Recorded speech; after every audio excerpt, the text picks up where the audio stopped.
Good time of day. So, today I'm going to be continuing a little bit of C++ programming to try and wrap my head around it and get myself a roguelike engine back up to date. And I'll state that I am not really a C++ programmer, but I pretend to be one on weekends. Though I have done a lot of programming in my time, and making roguelike engines is a little rote for me at this point. So without further ado, let's get back into this. Let me just adjust screen a little bit.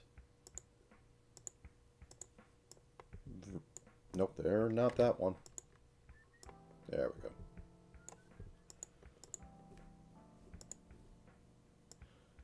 Room. And you can go off to the... Not you. You.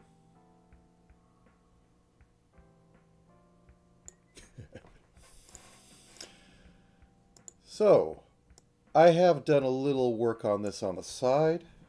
Mostly fixing up a little bug that I found. Let's see if I actually can run this and it still pop up on the window. I should test these things. Yeah, okay, that's popping up. I have no clue on the junk on the top. Oh yeah. But before I had it so that you walk on the enemy as you hit it. Now you tap into it and it disappears, and then you can walk onto it. So today we'll probably be doing a quick slapdash roguelike, actual rogue map generation so that I can at least get wall checks into place. And maybe I will go about making some simple pathfinding. I don't think it's quite a Stark. I think it's something else, but mostly just a heat map to where the player is. So, let's start off. Actually, I will explain how Rogue, the very original Rogue, did its maps. A sprite, are you seen? You're seen, a sprite. 512 by 512, sure. So, Rogue is simple. Rogue is like the anime style, a compromise of doing it quick and doing it simply because the guy didn't know what to do at the time. Let's use the traditional console colors. So Rogue as map design is divide up the map, the entire map into 3 grids. Pick a grid to start. Now, that will be your starting point. Walk the grid randomly until you can't walk no more. That is your ending. That is your ending point, and that is your downstairs. Pick an unjoined cell, join it in. Pick an unjoined cell, join it in. I do not know if they actually tried to go back and say, hey, pick 2 random cells if they're not joined, join them a couple times, like once or twice, to try and make interesting patterns. But that's the rogue map generation in a nutshell. It'll randomly place a room, and then it will like do random tunnels from the center point to the center point of the other room, using a few various methods. But I won't get into that. I'll probably do the most basic implementation of it and call it a day. The one thing about this, though, that never gets talked about is that it is effectively infinitely expandable. And I think, as stated, as Rogue wasn't like really trademarked, somebody had like made Advanced Rogue, which had like done stuff like 5x5 or like higher cell types and other such things. And the algorithm still works. It's basic. It leads to some weirdness in it, but you can do this all day and you get a connected map that has like almost guaranteed the longest path is the path to the end. And yeah, and then you just fill it out. There's other things such as dark rooms and all the rest of that, and tunnels completely. But yeah, we'll get to that. But first, I want to try and debug what the heck is going on at the top here.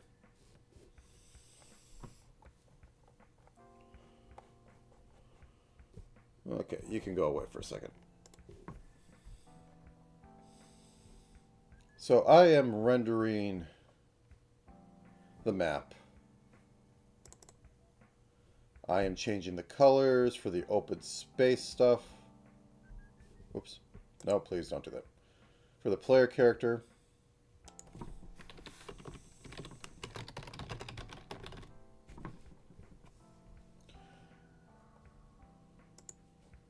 And honestly, I should probably move this to a method in order to get the proper colors. Yes.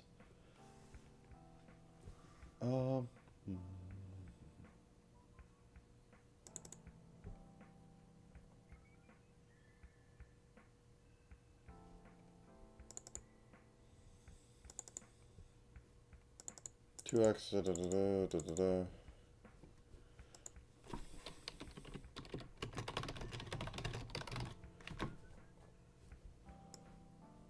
Player color.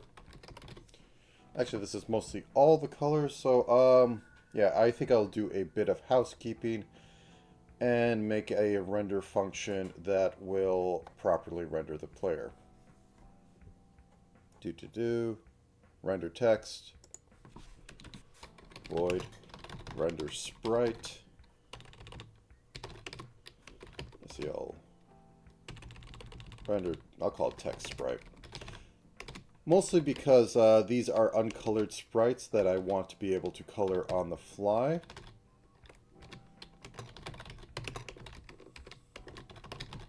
Texture, but I say.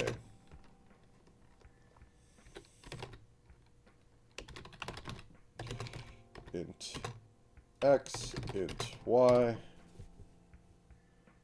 What did I have for that other one? I don't need the string.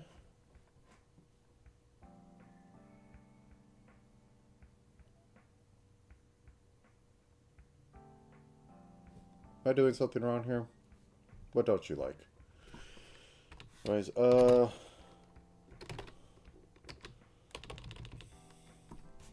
what do you take in for color? I think it's just an integer for color because everything is. Nope, it's 3 integers, RGB.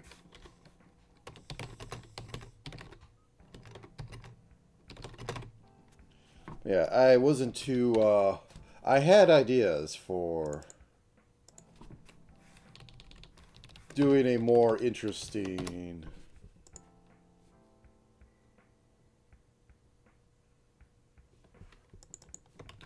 Did I not spell? I can't spell. Model for today, but I went with this. It fits. Okay, so we have that. Can I actually default colors in this? I was going to have it be more advanced, but I had spent my time doing other things and getting it set up, so yeah. I do 255 and it doesn't yell at me.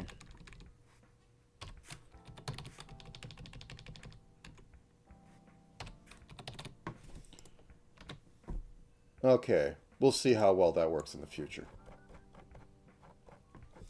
So in order to clean this up, we are taking color mod. We're dragging it up here.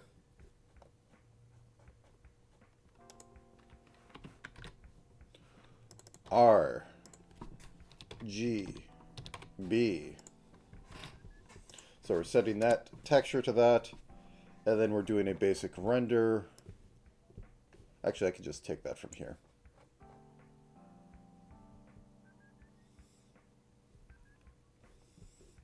do.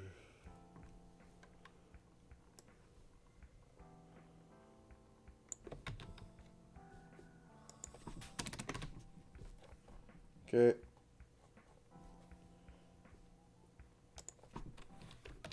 Steal that from there. Destination.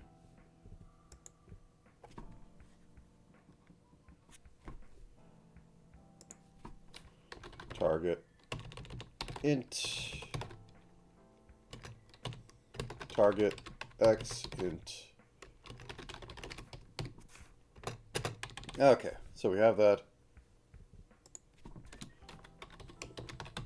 Dot X equals char width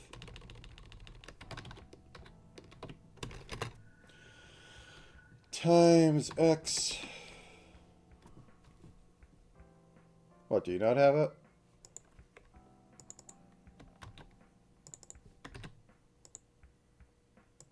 There, okay.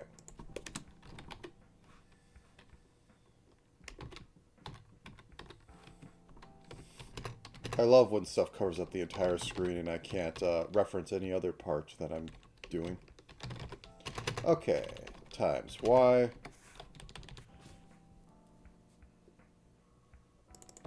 Just copy paste. Don't even try to do things right. Okay, copy paste, just slap it everywhere.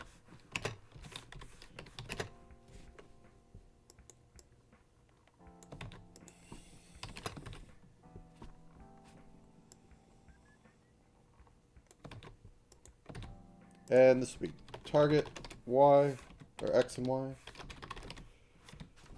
And then we just do a basic render.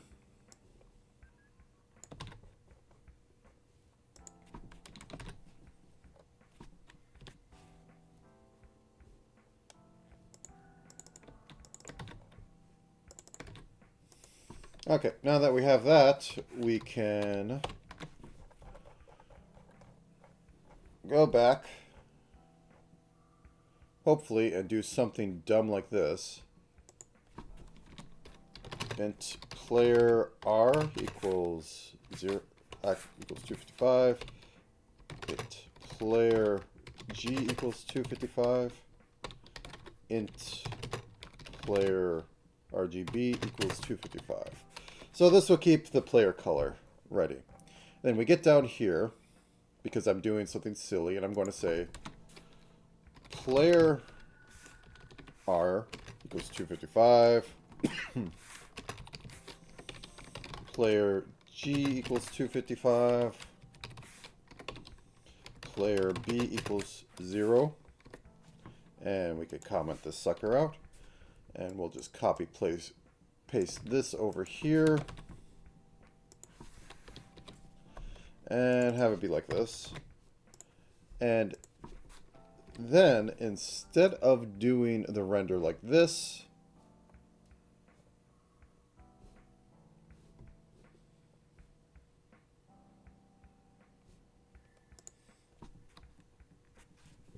sorry, just taking a look at this.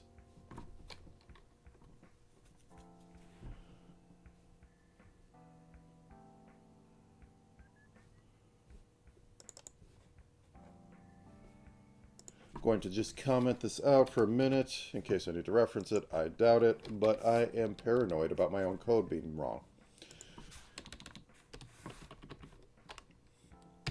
Int X, char X equals ASCII. Yep, it's modules 16. So think of Pac-Man. Or otherwise, think of taking a 2D grid and just making it a line. Yeah, I might as well. Okay, well, I might as well explain it.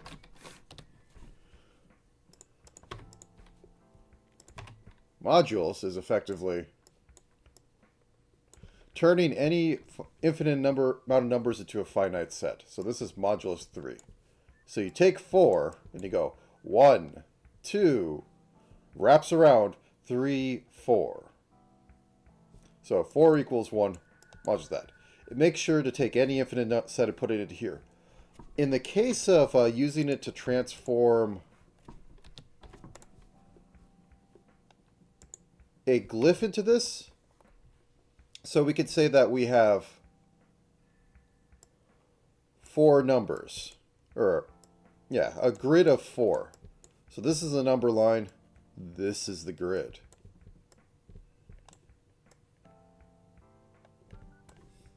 I said 4 numbers and then I draw 4. Okay. So, actually, let me fix that. There we go. Now, I might be doing a little more math than I need to in the back end, but I honestly prefer thinking of everything as a one-dimensional grid or array. And also I prefer storing it that way before things get really interesting. But anyways, so you have this. These are the only numbers you can have. However, in real space, this is like, 0, 1 for y, 0, 1 for x. And from that, you can already tell you could just do module 2. And you will get where the x is based on this thing. And you could get the y position by just dividing by how many x there is. And, truncating. So, only integer math. I find it useful. I probably should just honestly store the xy value and call it a day, but it has been done. I don't care. Okay. ASCII divide by 16, because we're only using these standard set of characters. If this were to expand, nothing would change, honestly. Because you can go infinitely in the y direction, you just can't go in the x direction anymore. I will bring this up. So if we wanted to add like 2 more, we would just get 4 or 5. And we can infinitely go down and increase the grid by the y direction. No old data is ruined by that. Anyways, so we have that.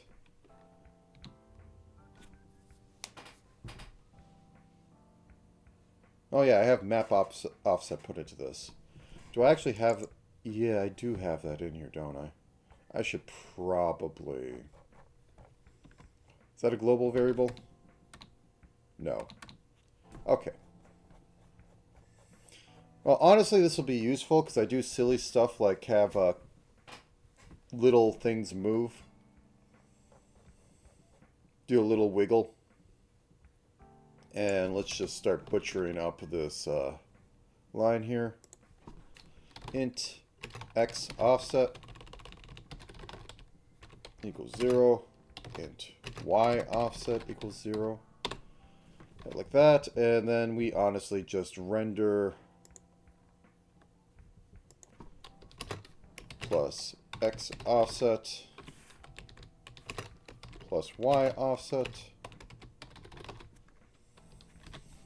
And we'll see very shortly if this is all terrible. Okay.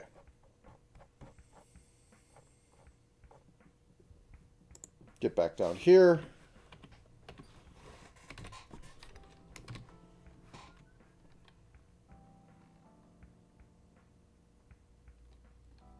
And we do the same thing as we do for the normal render map stuff, which is render font text, and we want char x, char y,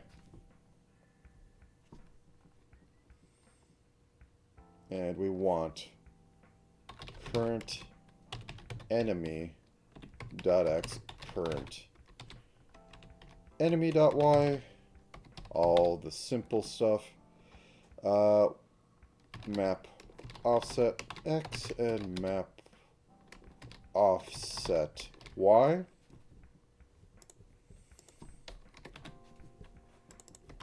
I probably, yeah, I butchered those.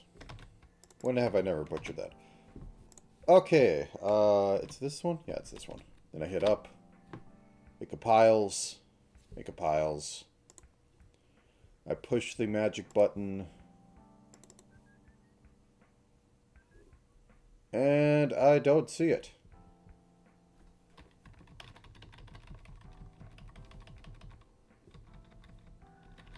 Also, out of curiosity, if I have a feeling this is all garbage data, but,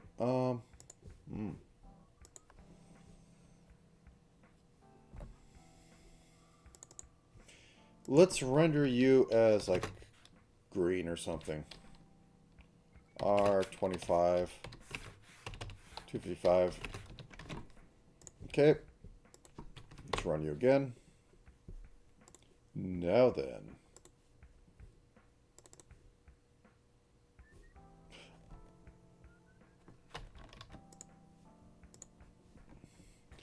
Oh yeah, the player... Okay.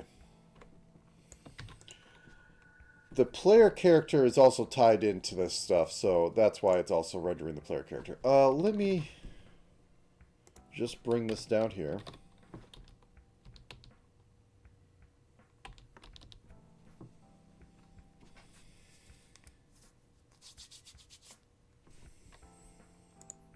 Oh yeah. Let's put this up here as well because I'm just putting black over the other sprites to cover them for now. Inefficient, I should probably calculate it, blah, blah, blah, blah, blah. Just get it done today.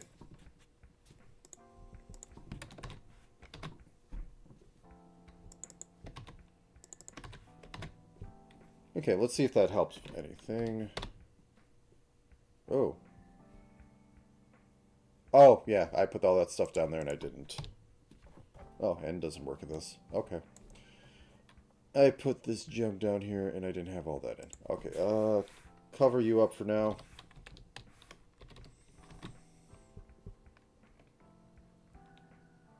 Actually, no.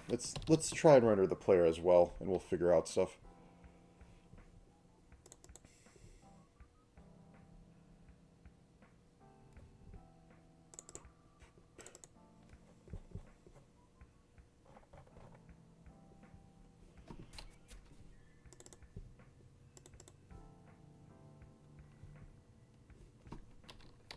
Player character dot x.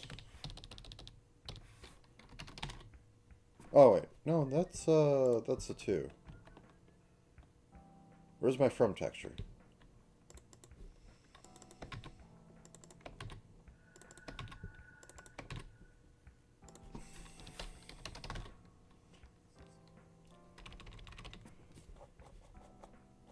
Variable names, they're all terrible. Yeah, it's player. Okay, it's not prompting me.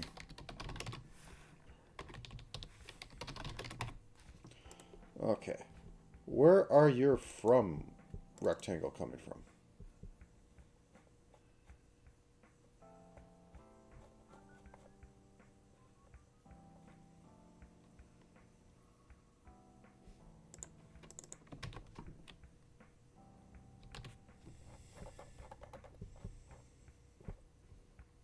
Sure. Okay.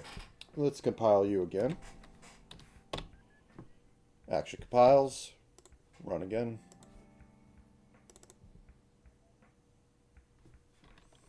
Well, the enemy... So that's working. The enemy is now working. That's strange. Player is not working. If I don't render the player character...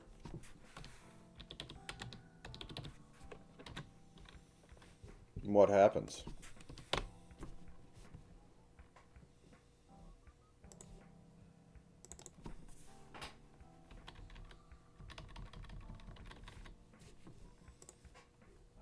I did take the rest of this out, right? Oh, no, I'm... Me.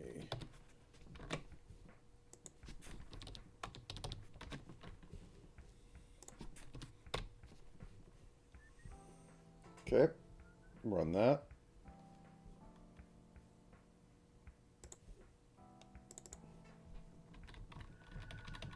Yeah, player character is still getting rid of, though. Is still rendering the black, but it's like, it's got the... It's either rendering black itself for the color. Standard cout. Oop.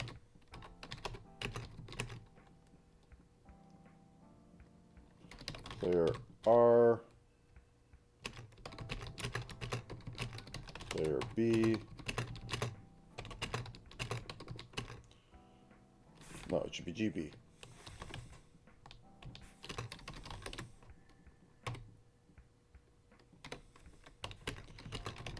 And flush that. Okay. Let's render and get a bunch of debug you will not see at all.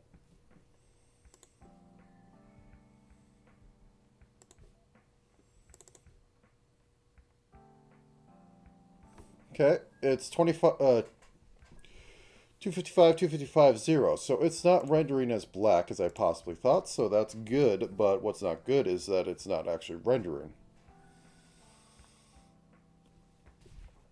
And we have the enemy rendering, which is weird. If I turn off enemy rendering, what happens?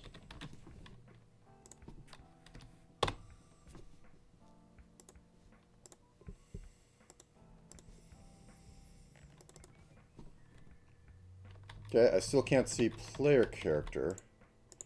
Do I just have it rendering the wrong glyph? It's quite possible. Okay, let's get back into here and try and figure out where...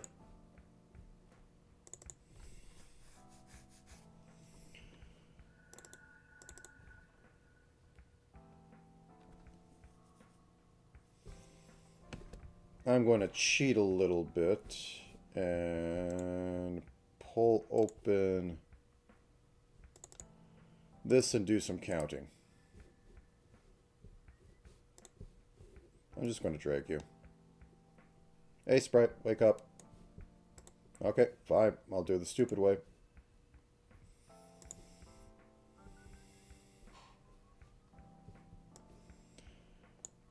There we go. Let's just make it this. Oh no, I just need to be 0 and then 3 down. That's fine. Okay, so let's hard code this. Oh, please stop giving me hints and covering up everything. 0, 3. How do you like that one? Nope, that's the wrong thing. Oh, yeah, I went down to the art folder, that's why. P. Yeah, that's a P.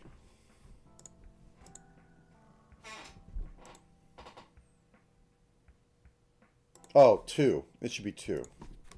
Off by 1. Classic mistake. Okay, once again. Unto the breach. There we go. Okay, now I could get rid of the debug that is probably eating my CPU. Oh yeah, I needed to add frame limiting. That was the next thing I need to put in here. That probably needs to be done first before I do terrible, terrible things. Just make sure everything still works.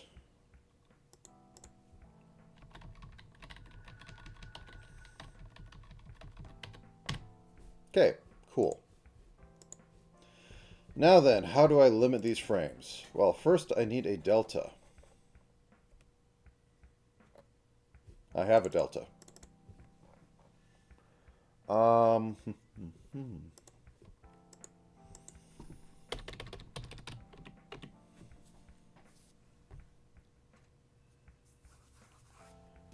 Okay, let me do a little bit of internet foo. C++ delta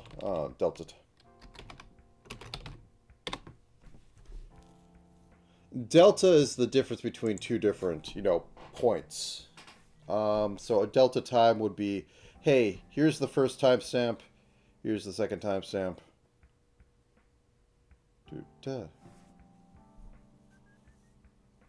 Okay, so I just need time, and I need to have a begin time.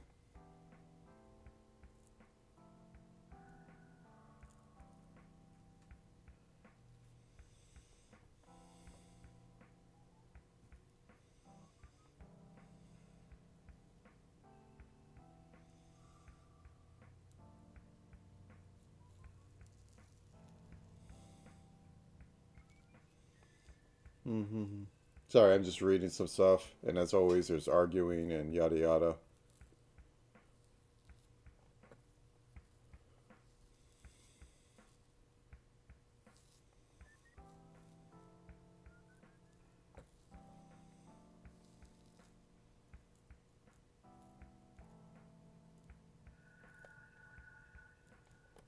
Okay, let's go with the naive one that's inbuilt so I don't spend 2 hours downloading stuff and finding out it doesn't work. So there is timer in C++, or there's a clock function in C++ that I import from time. Let's get that. If anybody with actual C++ knowledge probably seen this, they're probably tearing out their hair, but I don't care.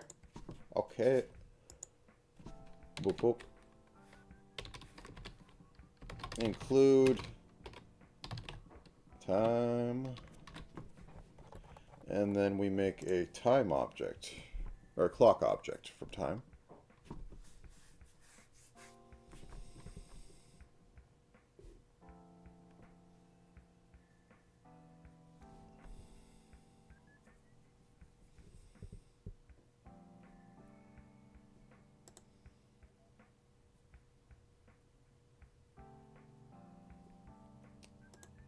Okay, so they have an example that's a dumb example. It's like, here's the time from whence it started. Not what I need. What I need is clock last time equals standard clock. Let me see how I instantiate this. Okay, so you do minus begin time, clocks per second. Okay.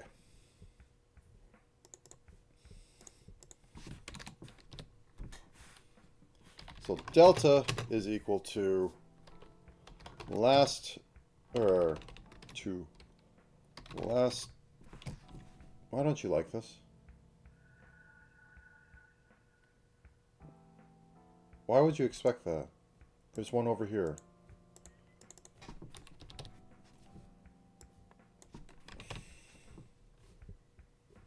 Oh, I hate casting setup.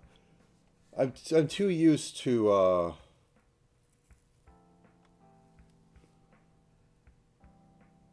does it have to be a const? Oh god, no, not this stupid stuff.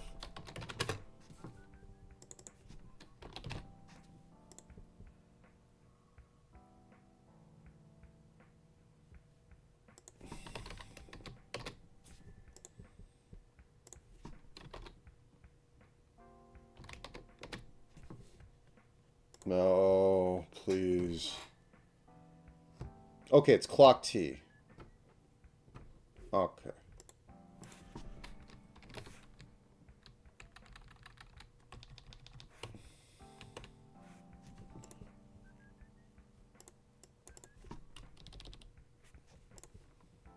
Everything's cool. Just stupid time measurements. Okay. So delta equals time.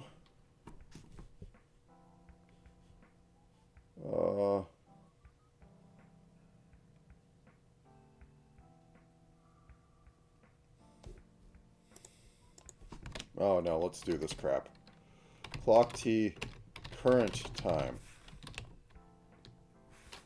Last time. Get those variables set up. You could be a null. Is it capital N for C plus or C?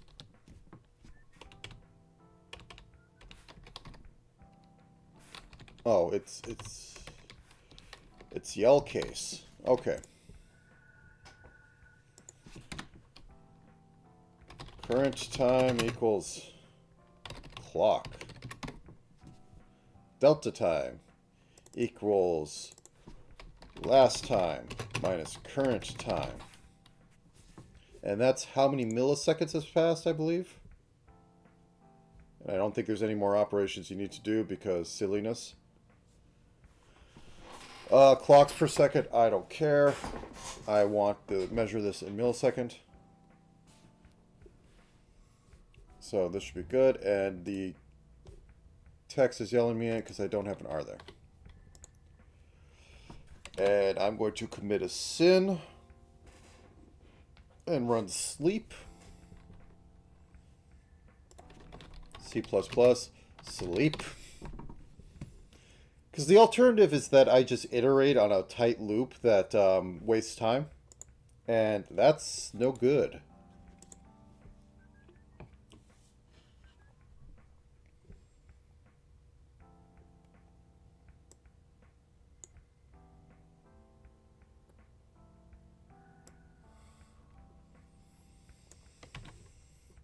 Why do I have a feeling I'm being sold up a river on this one? Why are you all red? Oh. That's why. Nope, nope, nope. There you go. Are you happy now? You're happy now. Okay, let's include this crap. Hope it, like, honestly is there. And people are like, oh, no. Just install these 20 million. Okay, you exist. No, install these standard modules that everybody uses, but is not actually included in anything, and you have to figure out what version you need to use because, hey, we're not going to hold your hand. We're just going to suggest you need to use this and not tell you how to use it.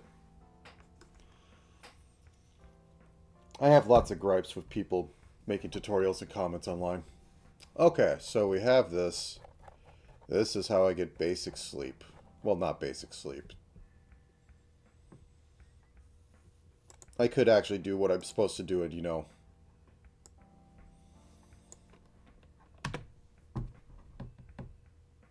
look for the proper things.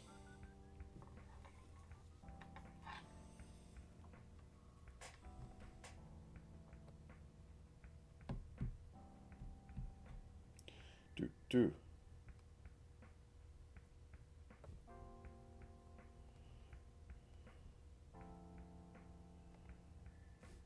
Okay. If delta is less than, I think that's how I should properly do milliseconds.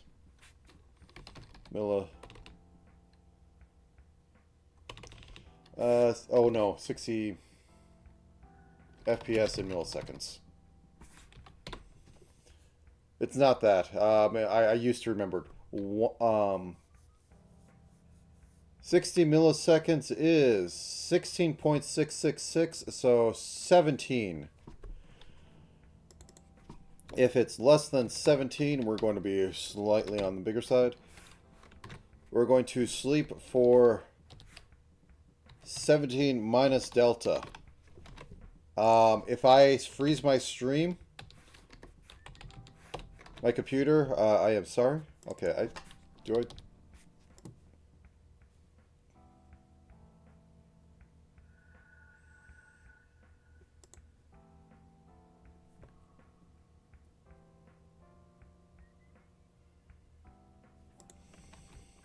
Oh no, don't do this to me.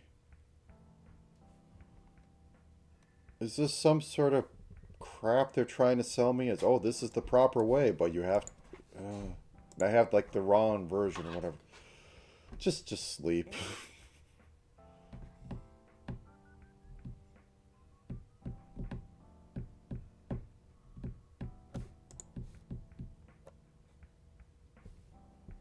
Everything has to be so complicated and pass in 7 types of classes in order to do a simple thing.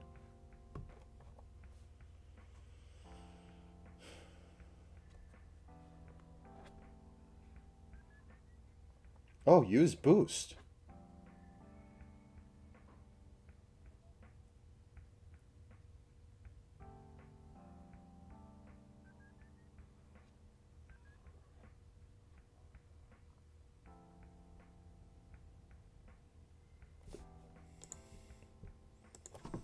Can I just do chrono milliseconds? Then why don't you like it when I take out the STD? No instance of...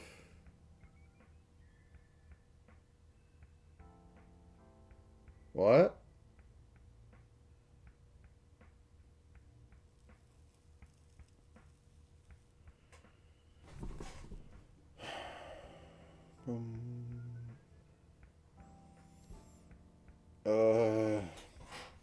Do I have weird installation set up? Because you can't actually set up like anyone else unless you do weird Docker things. In which case you need to be in Linux, and then you have to figure out if you're the same thing, and blah, blah, blah, blah, blah. This is actually the main reason why game engines take off. You don't have to have some bizarre setup environment for people to work. And literally two different machines with a different processor might not compile the same.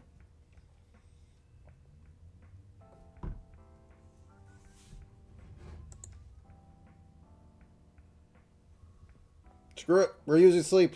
We're seeing if there's basic sleep from Windows.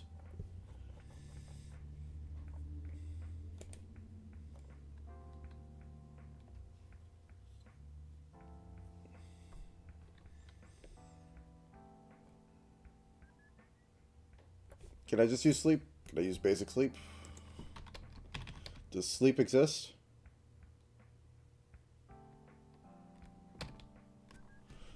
Sleep exists. Okay. We are now limiting this to basic. Okay.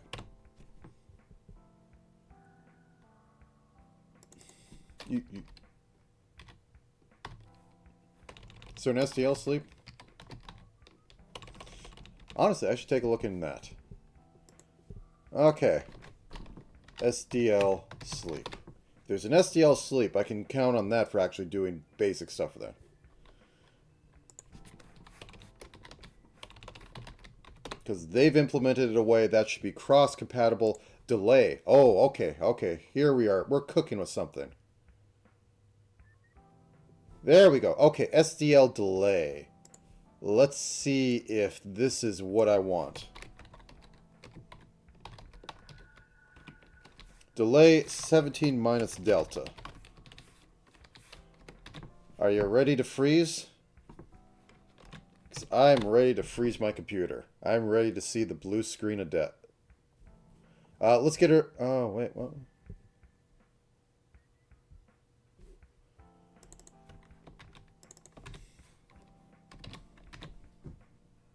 There, fine. I don't care. You're both clocks now.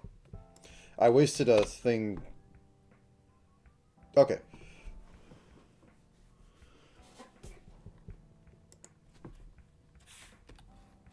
Okay, one other thing I should do is I should set last time equal to current time. So that I am not infinitely doing it. Okay, time to freeze this rig. Isn't it exciting? We're going to screw up something badly. Oh no, it works. It's a little slow, so I think I messed up my math.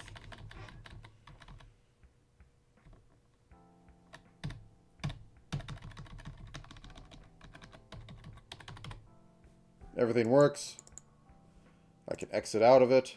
That exiting was a little weird. Let me check again. Because it's eating time. Every time. Okay. Can I bring up Task Manager? I want to see what madness I have brought upon this world. So, with this running... Oh god, where are you? This is just STL++, so I should be able to find it on here. Or should be. Oh, I have screen... I should close some of these. No, Yes, I want to exit that. Runtime broker. Nope, that's photos.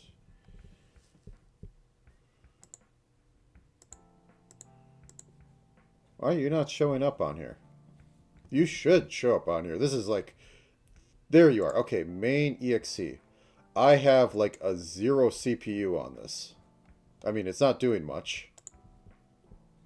Oh, please. I clicked the wrong thing. Now I'm halfway down the screen. I want to extend this because you give me the smallest thing in order to show up other parts of it. Yeah. Main exe is doing 0. So if I exit out of this and I turn this off,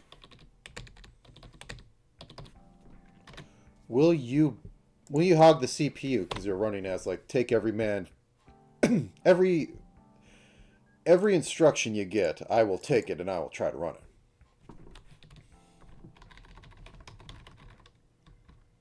What are you? Okay, anyways. So now that I have that turned off, this is taking up 37% of my CPU right now. 40. Ooh, you're a greedy little program. This is eating 40% of my CPU at times. This is why you do this. Okay.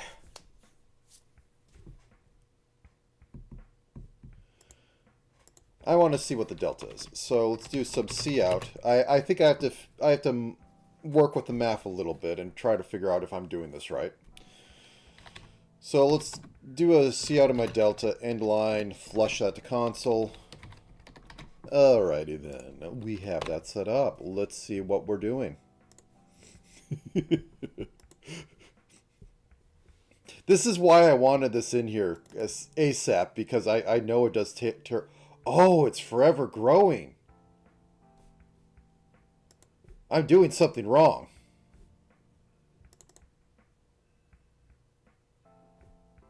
I'm doing this backwards. Okay. Whoops, it's current time, because current time's always going to be bigger than last time. Okay, so let's try this again. Oh, this is buttery smooth now. And this has a footprint of 1% of CPU. Then it's going to 0. Yeah, this now has no footprint on it. Or, well, it's not eating all the RAM. And this is effectively, mathematically running at 60 FPS. Alright, cool.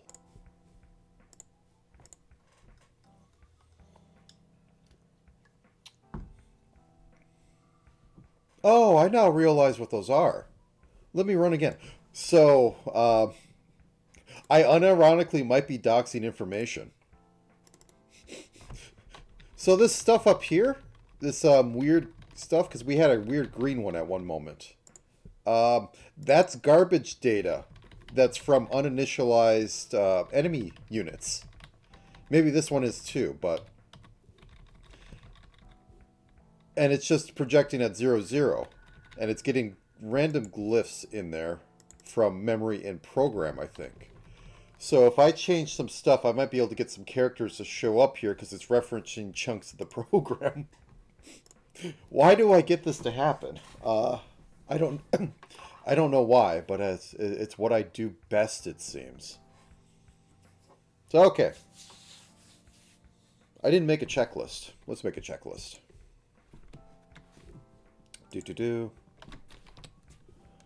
Okay, let's see a red door and paint it black.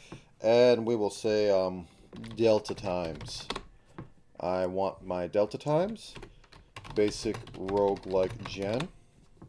Might not even get that far, but I will at least put down rooms. Figure out oddities.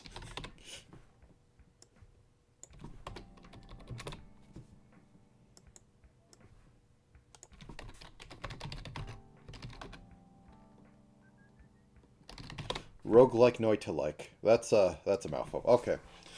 So clearly my checklist, which I will all get done today, and never come back to this again. That said, on things getting back to, I might make the Final Fantasy like, I might remake it under this engine once I get everything in here.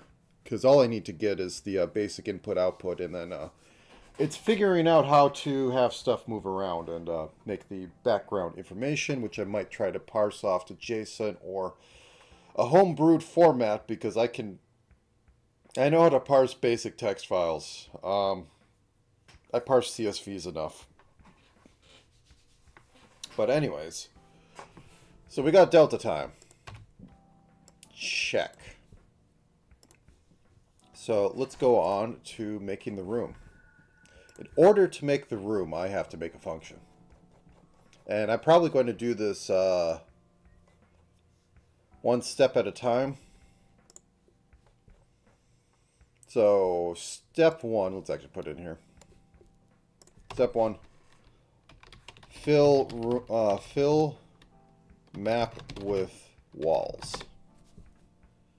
Step two, carve out rooms. Step three, connect rooms. So I'm just going to carve out every single room. So every room is going to be an offset of like a border of 1. I'm not going to do the good rooms later, but let's this. So no, I should probably put this in an information section. We have render text. Why are you yelling? What went wrong?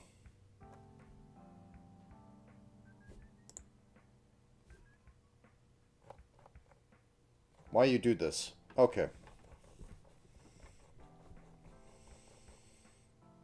So we have structs, we have tile stuff. We're going to have map stuff. And we're going to pass in...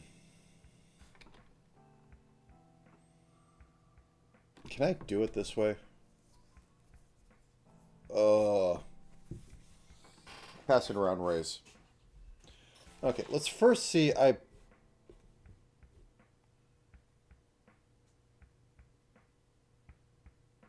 What?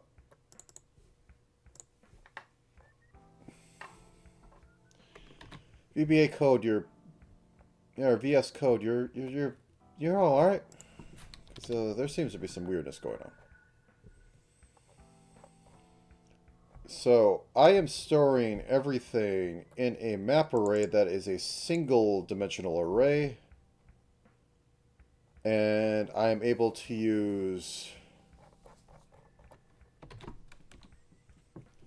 render map by passing it in as, whoops, nope, that's not what I want. By passing it in as just a standard map, I'm just hard coding this sucker. Okay, if it's good enough for here, it's good enough for me. Void fill map wall. Okay, we're going to need the SDL renderer pointer. We're going to need the SDL texture that we're using for the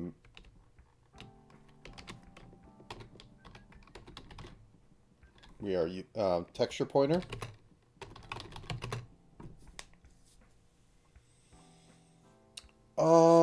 We aren't going to need that. But we're going to need character map. Boop boop. Are you happy? Why aren't you happy? Because I can't spell. It's not happy that I can't spell. I'm sorry, that's never been fixed. Okay. Simply iterate and make it all walls. So, for int I less than 881? No, 880. That's fine.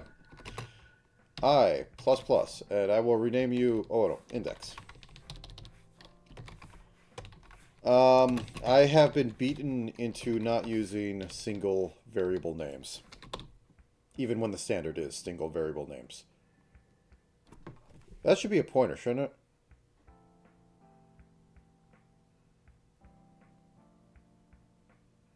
Let's see if this works out. I don't think this is going to work out. I think there's going to be lots of interesting things going on. So map array index equals... What do I do down here to make a wall? Because I know it's a random function.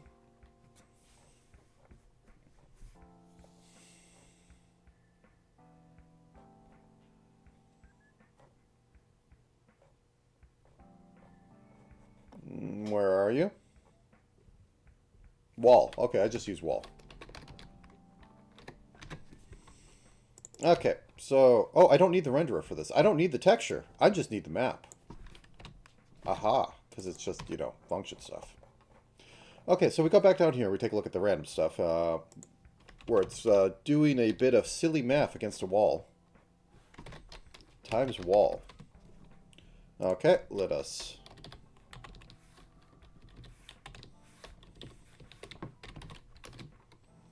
ASCII map.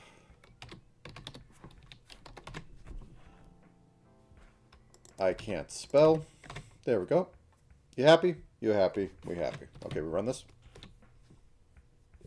So now that we got it running, hopefully we will see just a map of... Ha! It actually worked. I am confused and terrified. And as you see, we have trash data up there that is actually an enemy. And it actually had more than 1 HP. Okay, that's a little terrifying. I will fix that later. Ooh boy, I don't like that. This is what happens when you write old school. You get terrible, terrible things made of trash data. Okay, so where am I printing out? C out. Okay, I have the delta coming out there. Let's get rid of the U. And let's carve rooms. So we're going to do basic room carving, which is to say, map things. Void carve room char map array, because we aren't having infinite size maps. Start x, int start x. Start x, int start y. Int width, int height. We're not playing Python. Okay, so for int y is int y equals start y. Y is less than start y plus height. Y plus plus. For int x equals start x, x less than start x plus width, x plus plus.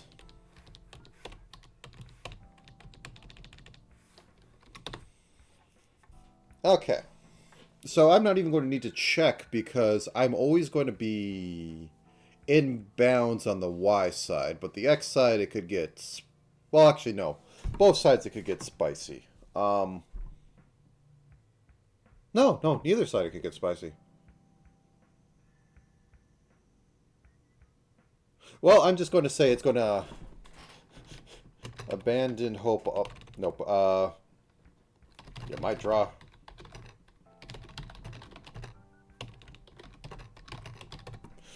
Okay. I'm going to protect against basic drawing outside array. I'm going to say you might wrap around x. Be careful, because I'm not going to track that. If x, int position equals y times... Oh, I do need room widths. Okay.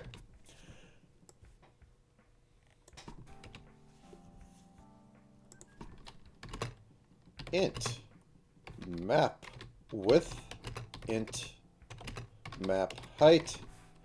I technically don't need height, but might as well. If y greater or equal to map height,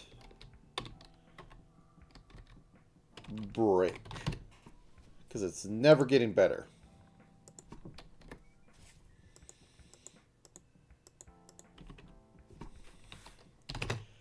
If x is greater or equal to map width, continue, because it might get better.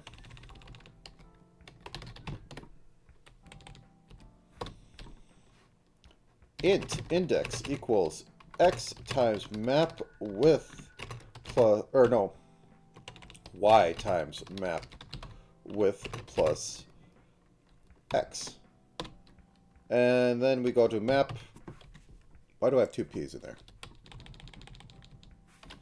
Map array index equals 0, which is what we're using for empty spaces. Okay, let's do a test carve, and immediately after fill wall, we will go blah ask please. There, thank you. And we're going to say that we're starting at 5 and we're starting at 7.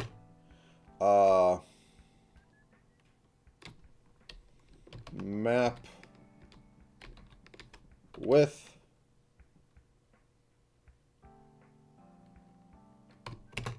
map height. Oh no, that's for the next two. My bad. Okay, let's do this 8 by 4.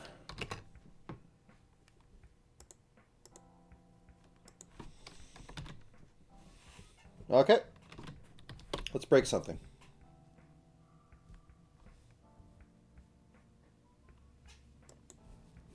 That's not it.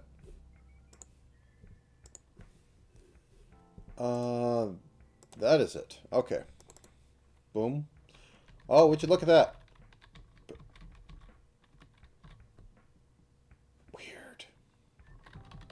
Okay, so what did we say? We said that this is square 5. So we go over 5 squares, and we should be at the start of it.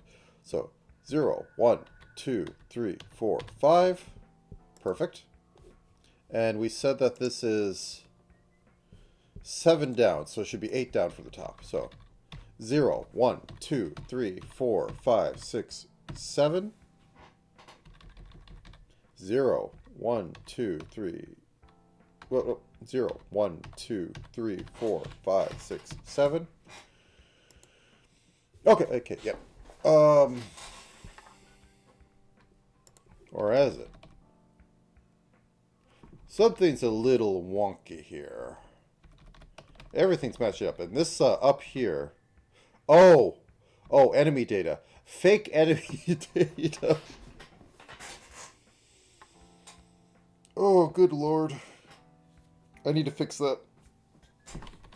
That's scaring me. So, okay, we have this room. As you can see, we can see that we're in this room. So, what we need to do next is...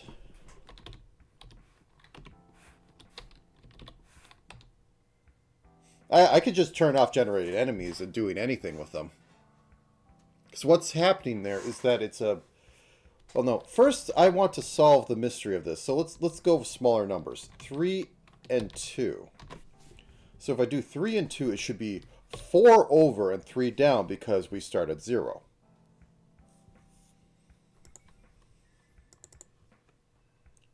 So it is 4 over and 3 down. Yep, that's exactly. Okay, I am not losing my mind. I mean, I am, but I'm not losing in this instance. I am correct. Instincts are right. So for int x equals 0, int less than 3, int... int x plus plus. It doesn't matter which way I do this. For int y equals 0, int less... y less than... Why do I keep doing int? Because I'm trying to... Please, let me work. Y plus plus. Int room width equals map width divided by 3. And int it. Get rid of that disgusting number or trailing decimal place.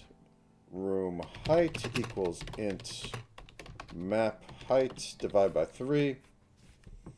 Okay, now we're all set. So now that we have the sectors that the room can be in, we are going to say int start x equals room width times x. Int start y equals room height times y. And then we carve the room with our ASCII map. And its start x is start x plus 1 because we want to have walls.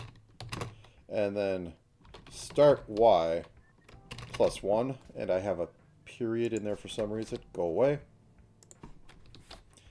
And we want its width to be room width minus 2 because we want walls. And then room height minus 2 because of walls. And then map width, map height. I should probably constant that into the function itself at some point. But we have what we have. Now, we should have 9 rooms. Okay, 9 rooms. We're going for 9 rooms. We have 9 rooms, and I am off by 1. Something weird is going on, and I don't like it. At least the bottom is working until about, like, you know. Why can I do that, and why doesn't it crash? I'm making my code work too well. Can I go off? Can I wrap around?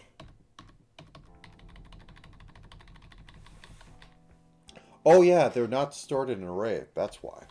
I would think the check-in would do weird stuff. Anyways. So this is 1, 2, 3, 4, 5. 1, 2, 3, 4, 5. So they're... So the X is working, the Y is screwed. Okay, let's figure that out. Oh. That's why. Teehee peril. I used a variable instead of Y. Or instead of 1. Once again, onto the breach. And everything's hunky-dory. We have a little bit of slop on the edges because this is not map size that is divisible by 3. We could probably do 4 to be better. But we have 4 rooms. So to celebrate this... That's not it.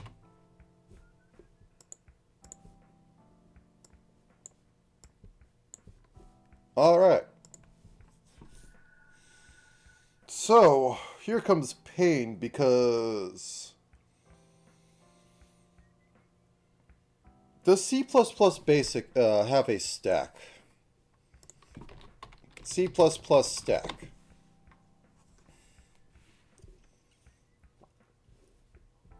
Okay, we have a stack object.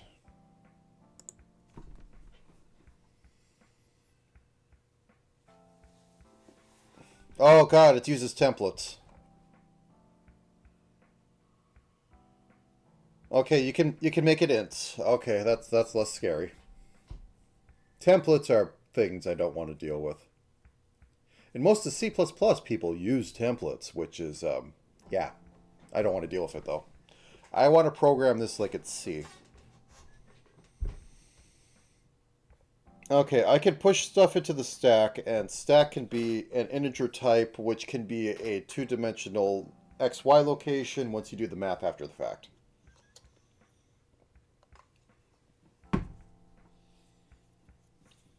Okay, so what I think I want for this is I want to have a...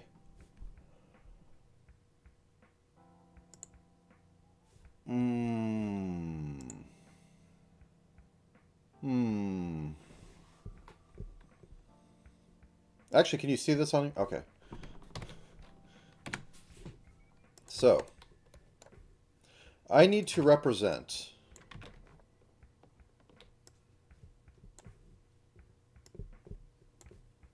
0, 8. So I'm going to, well, these are, okay, no, these are all going to be 0. This is going to be a bit mask for all our rooms. I could probably cast it as Boolean and get along swell with this. So this is going to be an array of Booleans. Oh, it's understandable. I'm just going to rant. And usually when I say that, I check on the screen myself. So this is going to be 9 bits. That is going to say, has room be visited, because I otherwise need to figure out how to make a hash or how to make a set. I don't feel like spending a few hours doing that. It could be simple. It could be I have to implement it myself. I don't feel like it. So every time a room is visited, it's just going to mark it as 1. So I can check in there. So what I am going to do, because I can use a stack, is that... No, I don't need to actually do that. I just need to keep track of what room I'm currently in.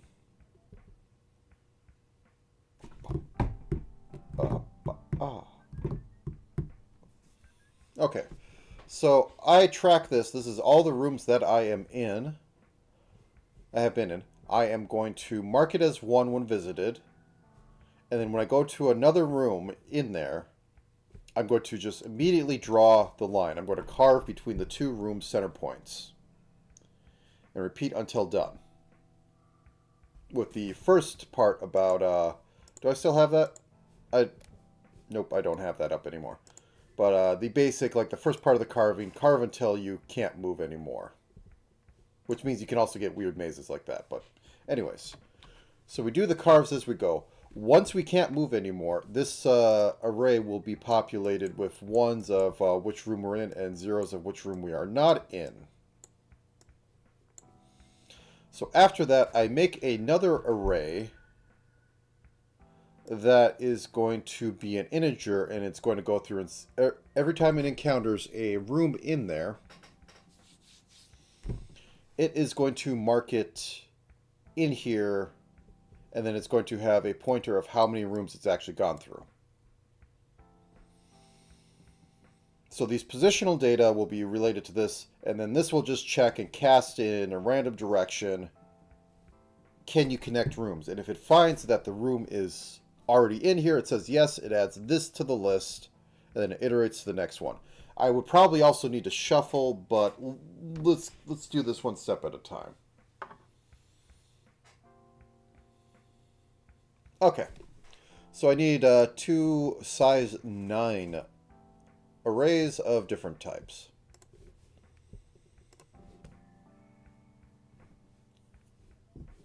And I also need a carve wall method.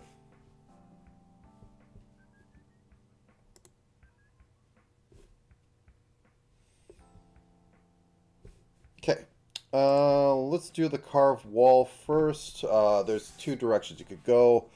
Like every single tutorial I see for this has it like you carve in 2 directions. It's like you don't get around this. Void carve.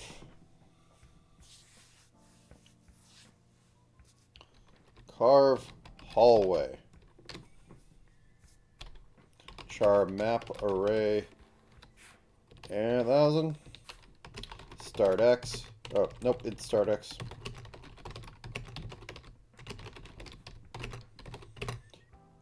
End X. End Y. Okay. Void carve H hallway. Char map array 880 int start X int end X int Y. Void carve. I am reverting to very weird things because I know this is probably in the old roguelike basin. Heck, I could probably copy paste out of there. Old roguelike basin, how to make your map thing. But I'll live. Int start Y. Int end Y. Int X. And these are basically the same thing, but it's kind of tricky if you're going to set them up in anything else. So for int X equals start X, X is less than end X, X plus plus. Why don't you like that? Oh, yeah, yeah. Run functions. Or run symbols. Well, I'm batting 1,000 on that. Okay, so map array x plus, oh no, I need to pass it with.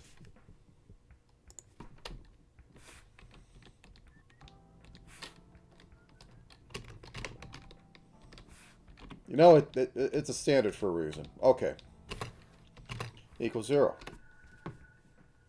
And we're basically going to be doing the same over here, but we're going to be increasing the y value.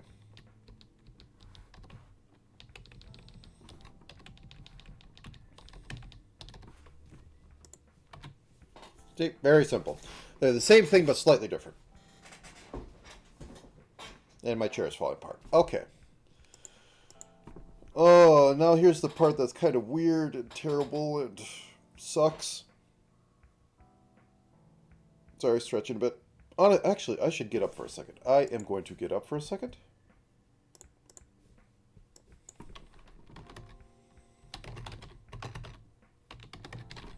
Because I do not want blood clots in my legs. So I'll be right back.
Alright, I am back. Where was I? Ah, yes, I was carving rooms. Hopefully this is actually visible as text. I guess you can kind of read it. Let me just... I think I should pop this up a size. VS Code increase font.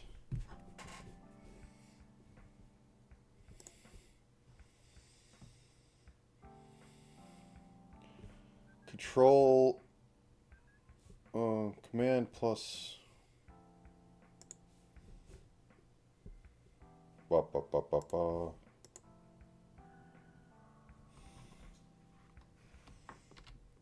There we go.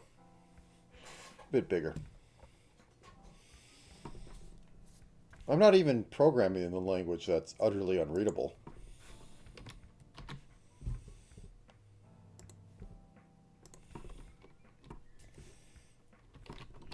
Example of Lisp code.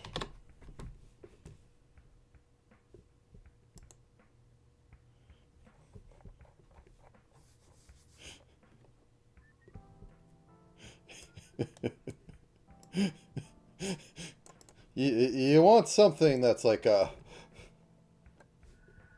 that's hard to read. The amount of times I've had to do stuff with this.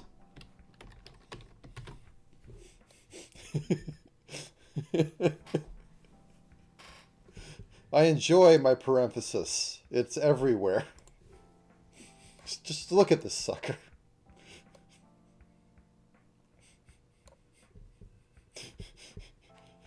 My other car is a Cedar. Lisp, you're truly a thing of bygone era. Just look at all those parents. Like, the thing with Lisp, you could write this all one line. None of the spacing matters except for the space between, like,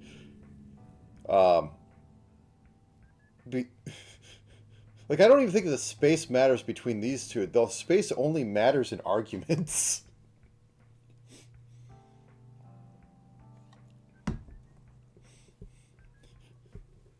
But I guess it's very easy to process. And recently I found out that Bellatro is actually written in Lua. Which is, something. I haven't played with Lua.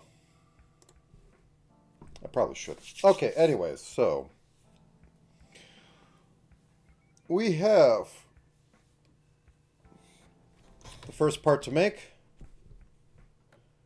is to figure out if we need to do a horizontal or vertical. So first we see if start x does not equal start y, and now let's do this. This is probably bad, but I don't care. If start x equals end x, we have a vertical line, or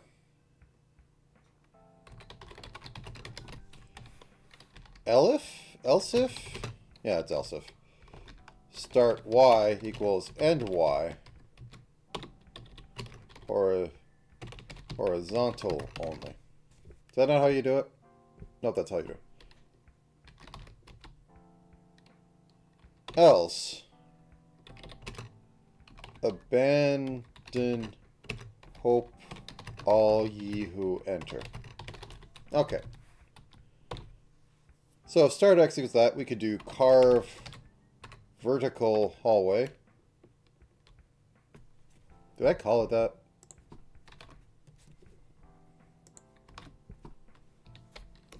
And we pass in map array. We have a start y, end y, and start x.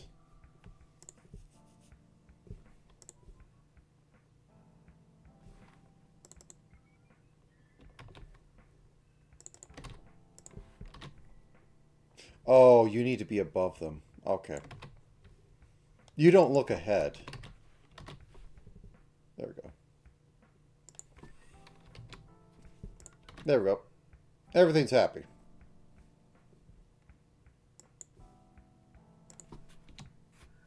Except for that. That's sad and pathetic. Okay. Why aren't you happy? Oh, that's why. Okay, so we get the basic things out of here. Carve. H. Hallway. Map array. Oh my god, stop covering the screen. Okay, I just have to deal with this being... Can't actually see anything. Because it's so helpful, it'll make sure you're completely blinded by stuff you don't need.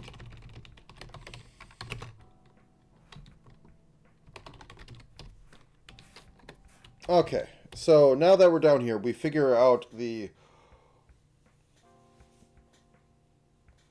horizontal first.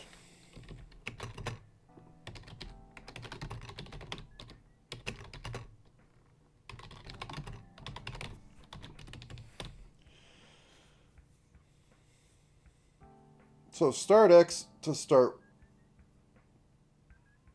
X to end Y.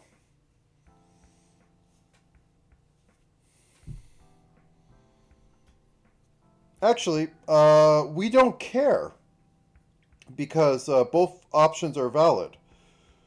So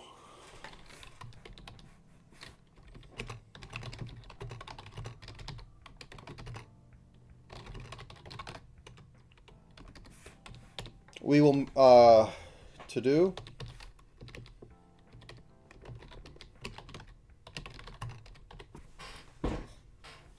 randomize or use positional for determination. Okay, so carve horizontal hallway.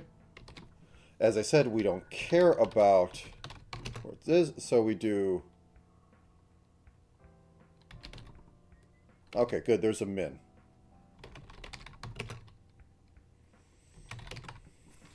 And then we do max start X and X. Because this is only one direction. And then we do the start Y. Are you happy? You're happy. And then we do the vertical, which is going to pick up at the end X. Carve vertical hallway.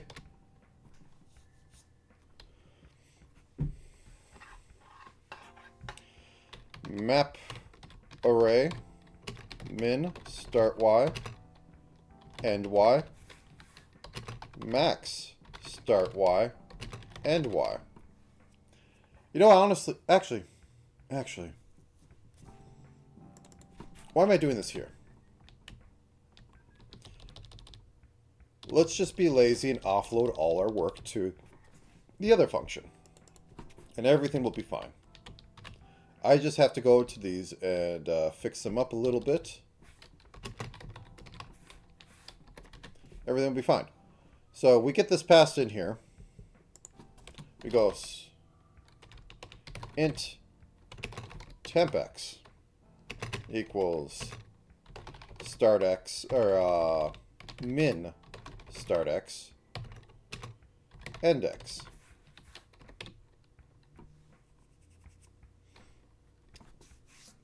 And then we will go end x equals max start x, end x.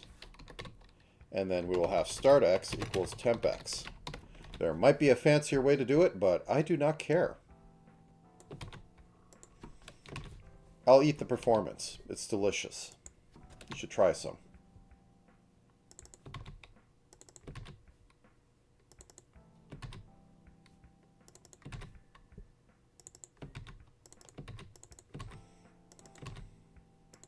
And we will call this temp y. There we go. So now we don't care about the order. They'll always do it properly. This will make the rooms. Why aren't you happy? Oh, that's why.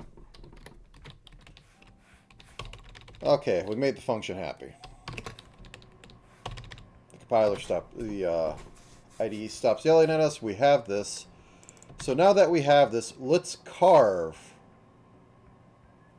from 1-1 in the first room to 3-3 in the second room.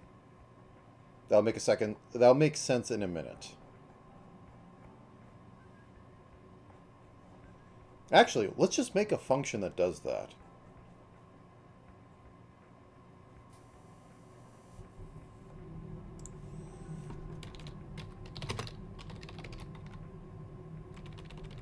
Room connect. And we will pass in our old friend, the map array. Room X, room Y. Start room X, start room Y, end room X, end room Y. Room width, room height, and we make everything an int.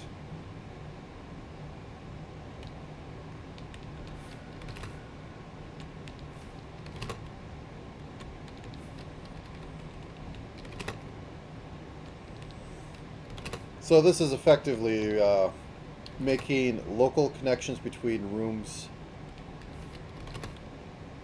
I mean, yeah, why just use Unreal? Let them optimize. I mean, they won't, but just let them optimize. Once they optimize Unreal, you'll be fine. Okay.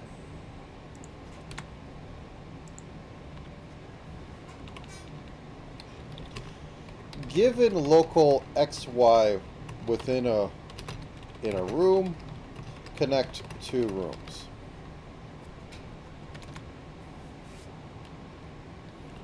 Okay, we're going to make an int called start line x equals 0, int start line y equals 0. Not implemented yet. Int end line x equals 0, int end line y equals 0. Okay, as you have come in, I will show a brief. What we have now is that we have the basic roguelike room set up. I've implemented delta time, so this doesn't take up literally half my CPU. Honestly, it's probably all that the CPU that it can take up. And I am writing stuff to carve out basic hallways between rooms. But I am doing that in a local fashion. Okay, I don't have a sprite up. I am doing that in a local fashion, so you give me, hey, this is, because each room is going to be in a grid. So it's going to say carve out from like 0, 0 in room 7 to 7 to 7, 8 in room 5, 5, 4.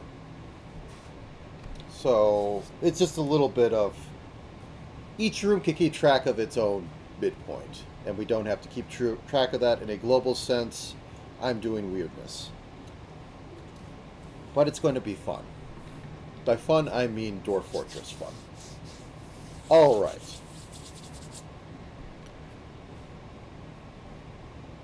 So, start line.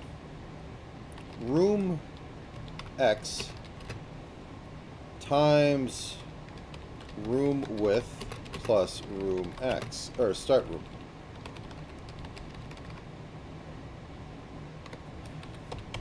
Room Y times room height plus start room Y.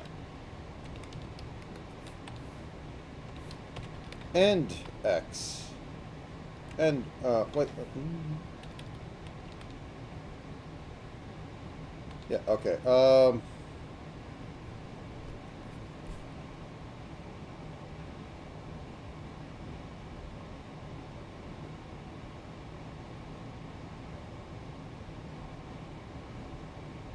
Yeah, I need one more room. I will call that, base start.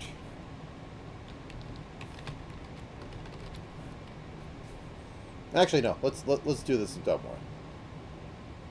No, because I won't know how many rooms are in here. Okay.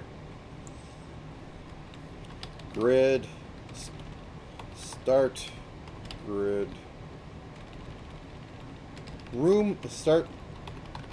Room grid. X. Int. Start room grid. Y. Int. Int. End room grid. X. Int. Yeah. End room grid. Y. Okay. Boop. Boop. Copy pasta. Cheat to win. Replace this with end. Thank you.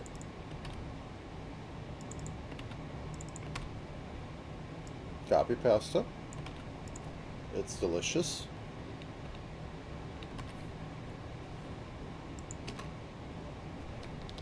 And replace this all with end. There, we have our 2 points translated from the locals of each room into globals of the entire map. And now we pass that into Carved Hallway because that is directly above us, and that's all we care about. Carved Hallway. Map array. Start line X. Start line Y. End line X. End line Y. And we finish that off. And then we go back down to here, and we see what terrible things I have wrought.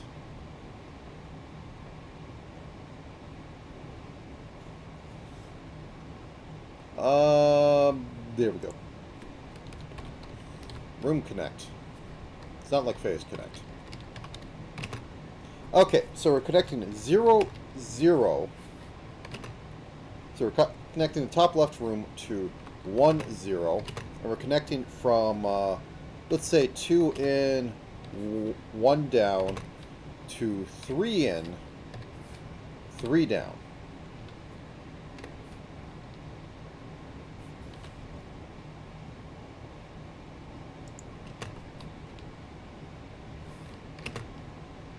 And room width is room width and room height. Kosher? Kosher. Okay. In fact, I think we will only generate the first room. Just so we can see how this looks and properly connects up. Oh, nope, down here. Actually, I'll put this, and we will run with it. Ba-ba-ba. No! Why have you failed me? You're supposed to be all the way over here. It is, however, making the proper thing go down. But you're supposed to be over here.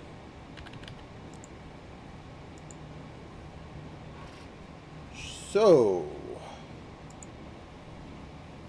let's take a look at what's going on with the horizontal.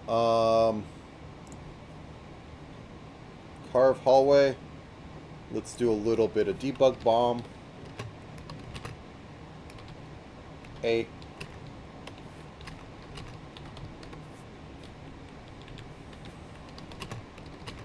B.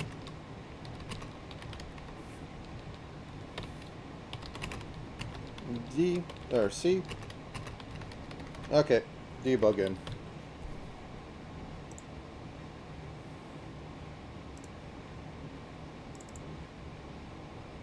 Okay, it is hitting C. Okay, let's just show off everything. I know there's probably a better way to like format lines, but I don't care to figure it out at the moment. Pipe in all the data.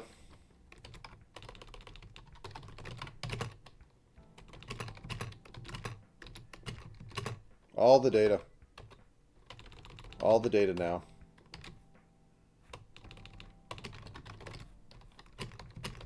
All the data now.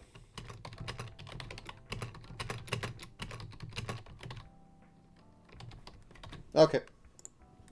Boop, boop, boop.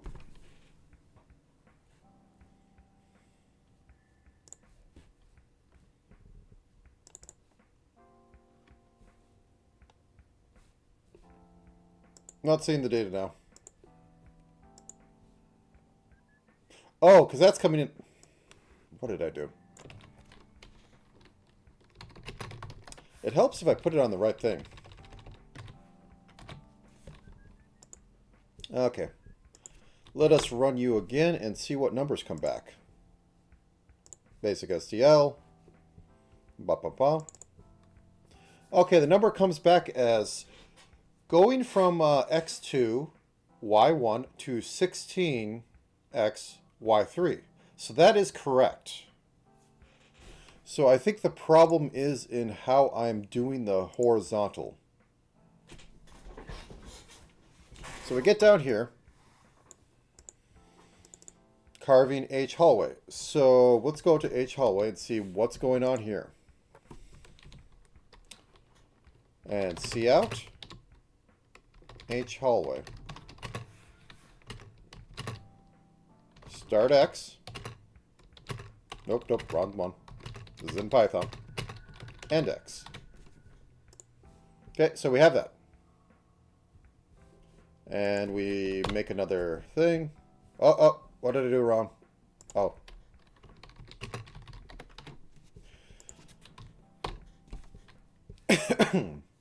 Theoretically, all C++ code can be put on one line. Okay, so we are getting...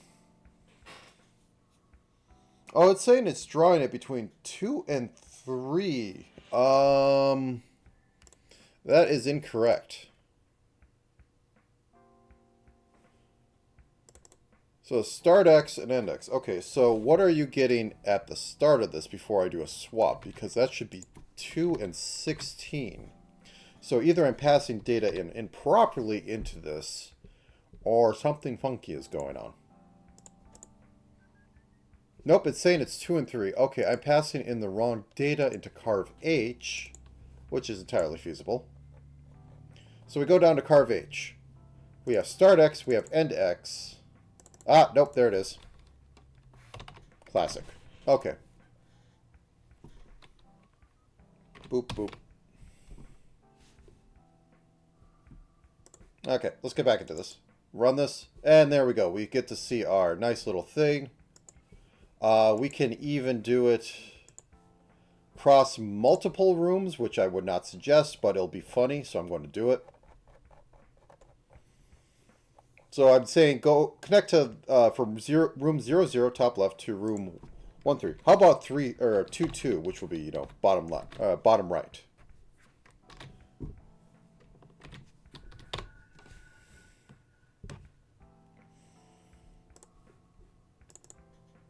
There we go. So these are local, so I will always be able to know what room I'm in and what room that I'm connecting to. And it will work accordingly. Now then, do I want to fix up the way this works? No. I think I'm just going to go horizontal first, then go vertical. And the next thing I'm going to do is check that it works in reverse. So 2, 2, 0, 1. Let's do 0, 1 for fun. So this should work, or everything crashes and the computer blue screens. Okay, it works perfectly fine. Nothing bad happened.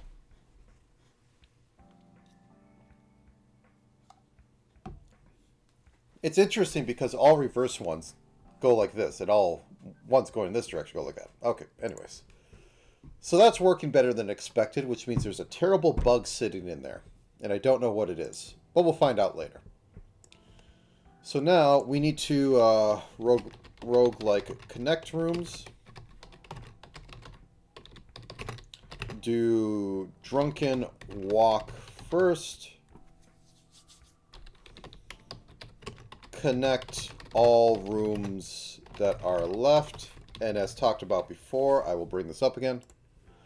We are going to have a Boolean array of every single room that we're going to use to mark if we've gone into it or not. Every time we touch a room, we're going to mark it as 1, and then we're going to walk to an adjacent room. After that's all done, we're going to make an array of every room that was not walked into and then try to connect them to an adjacent room at random. If they don't connect, move to next one, go on and so forth. This isn't random enough for my taste, but it'll get the job done because I don't want to do data structure things at the moment. So, first off, bool array. How do I do a bool array? Okay. Bool. Visit room 9. Int. Position room 9. Int visited room count equals 0. So this will be important. Int random x equals 0. Int random y equals 0. Actually, we might as well. And int current x equals 0. I'll go in there in a second. Int current y equals 0. So how do I do randomness again in this? Do I make 7 objects? Do I call things? No, I just call random. I just call random and then I... Oh, where is it? Did I delete it? Oh no, I deleted... Okay, so I just call rand and then I modulus it against what I want.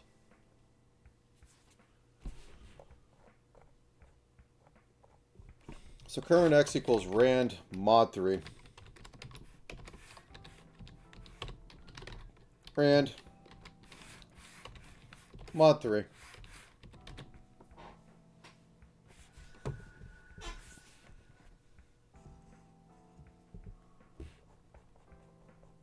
I am going to, however, make a...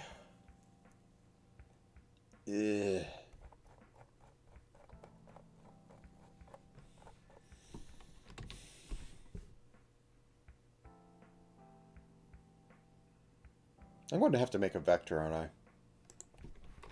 C++ vector. If they have a vector that has normalized vectors in the cardinal directions, I'm all for it. Because that was very useful.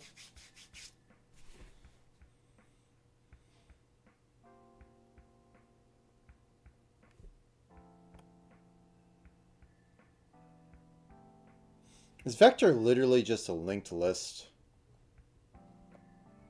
You're telling me vector is just a linked list.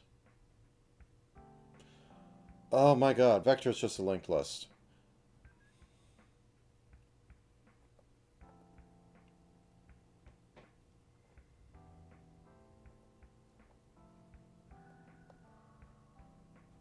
Yeah, it's literally a list.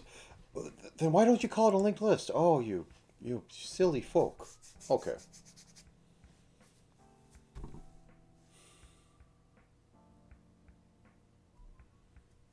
So my main problem is I have to go Cartesian. I can't go diagonal. I can only go left, right, up, or down. So... I'm going to make stupid, dumb things.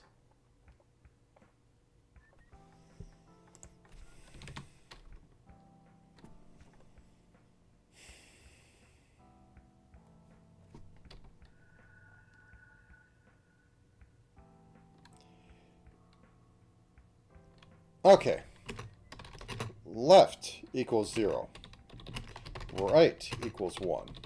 Up equals 2. Down equals 3.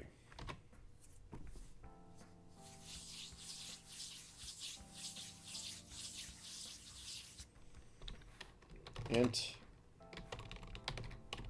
const int left equals 0. Const int right equals 0. Const int down equals nope.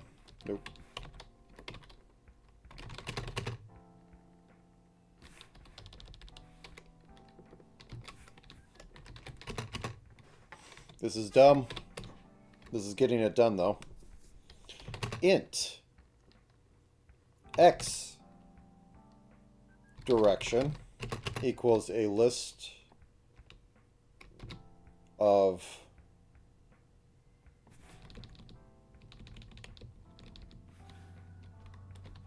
this is how I do it. Equals -1, 1, 0, 0. Oh, this is painful. Y direction 4 equals 0, 0, -1, 0. Oh, that's painful. This hurts my soul. X.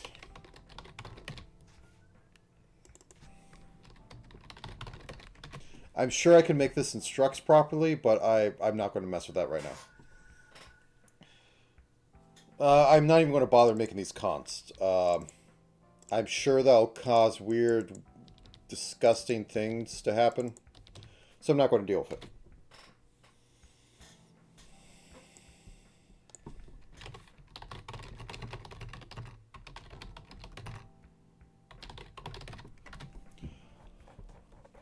So we go down here.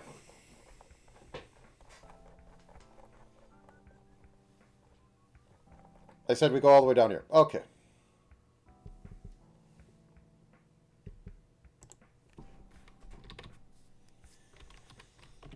Well, true. The most dangerous thing I could think of.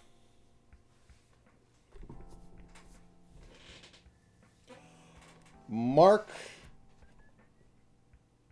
int index equals current x plus current y times 3. Visit room index equals true.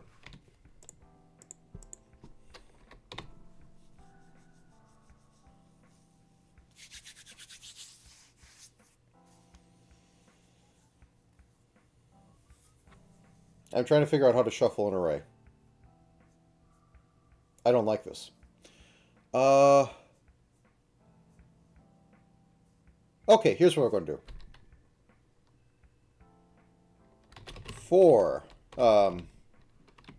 int offset equals rand modify 4. For int offset shift equals 0. Offset shift is less than 4. Offset shift plus plus. So we're gonna go basically clockwise. We're gonna iterate through all the possible offsets we can do, and we're gonna start at 0. And so int current offset equals offset, the starting one, plus offset shift. Okay. Int check x equals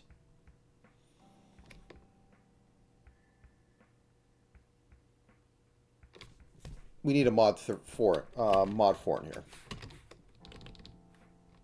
Okay, everything's hunky dory. Nobody panic. So we're going to check x by adding our current offset. We're going to have our current x plus direction, or x direction, current offset. Because that's going to be a number between 1 and 4, which is going to correlate to what we have set up for x and y values.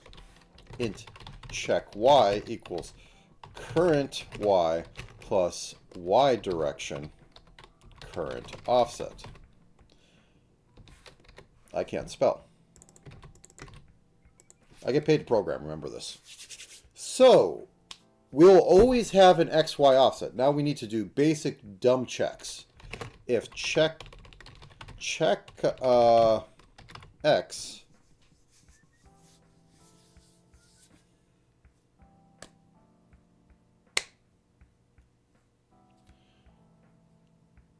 I don't think I could do my disgusting things that I could do in Python where I have an else taped onto the back of a for loop. I'll figure that out in a minute. So if x is less than 0 or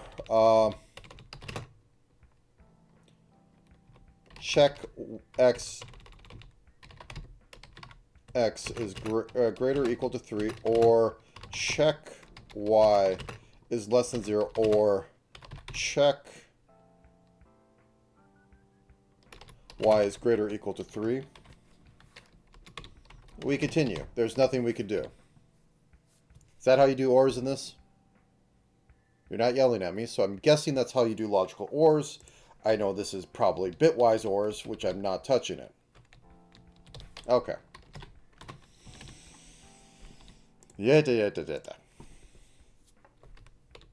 So if we have that, we have successfully found a new room.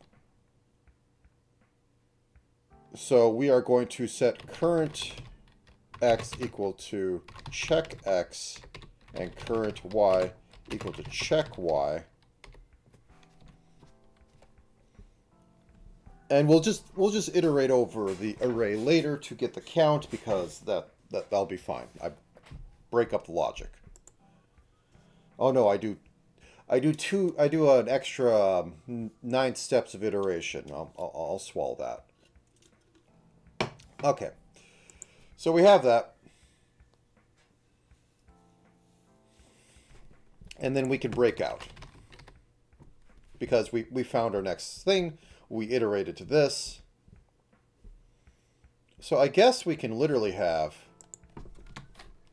int do found room equals true. Well, we have found a room that is true. But once we go into here, we have not found a room, so that is false.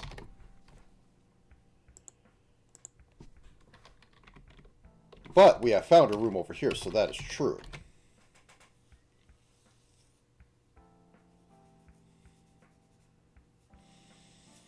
Okay, I think that's sane.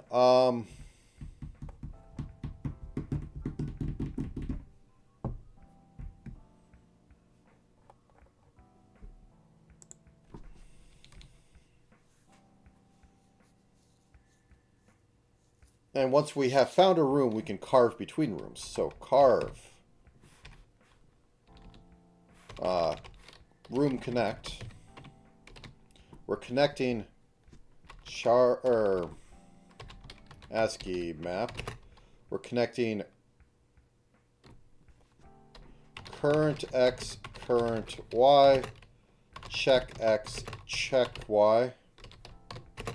Let's just do 2, 2. Room width, room height, and we put the magical semicolon at the end. Okay, so these are all connected. Let's run this and get ourselves in an infinite loop, and I will cry. Tears of programmer rage, the infinite tears of programmer rage. Because it's all my fault. Oh, we looping. Okay. Oh, I didn't add the check. Okay, yeah. I didn't add the check to see if that room was already visited. I did not update the visited rooms, which was my other thing to get out of this.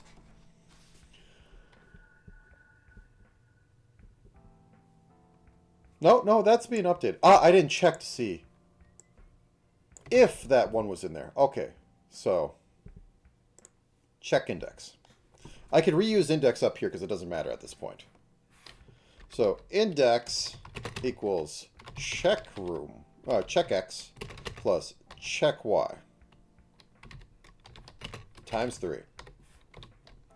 If visited room index continue. Okay. Let's see if my terrible tears can be washed away. My sins forgiven. Look at it. Look upon it. It works. Oh no.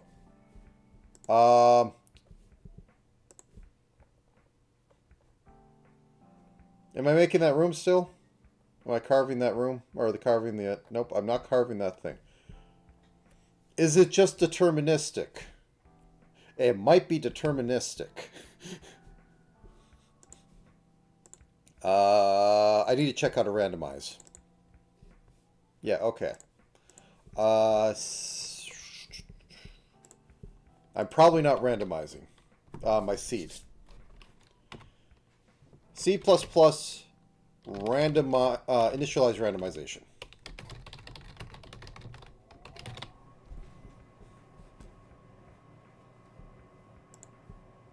Okay.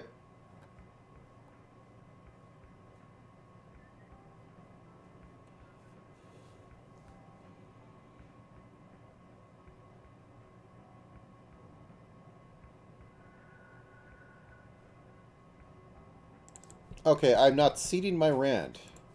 That is my issue. The rand is not seeded. I repeat, the rand is not seeded.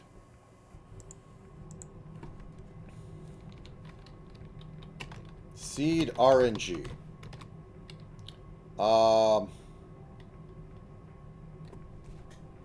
What do you suggest?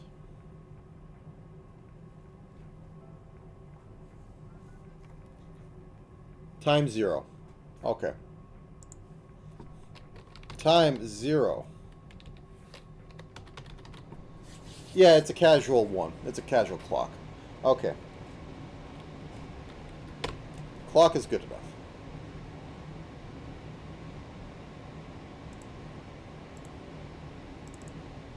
Oh, look at that. Oh, well, we have a mistake. Oh, no, terrible things are happening. Oh, God. Well, that one's weird.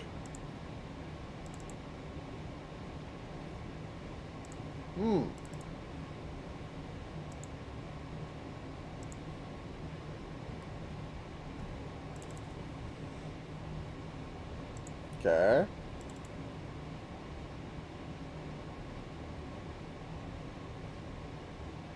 It should probably be branching out. I would think it would branch out. I think there might be a little bit of something going on. I mean, it properly goes through. I think it's colliding on... Oh, I know why. So I'm free to continue... No, that's not it. So this is being set to false. I am properly...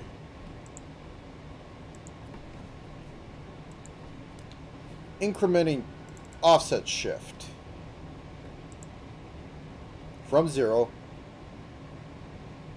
to 3. And I'm modulating it against this.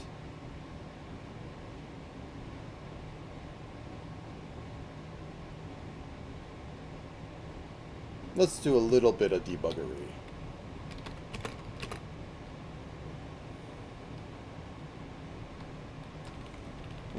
Now let me think here. That said, this is getting a little long. I do want to eat eventually. I could DoorDash.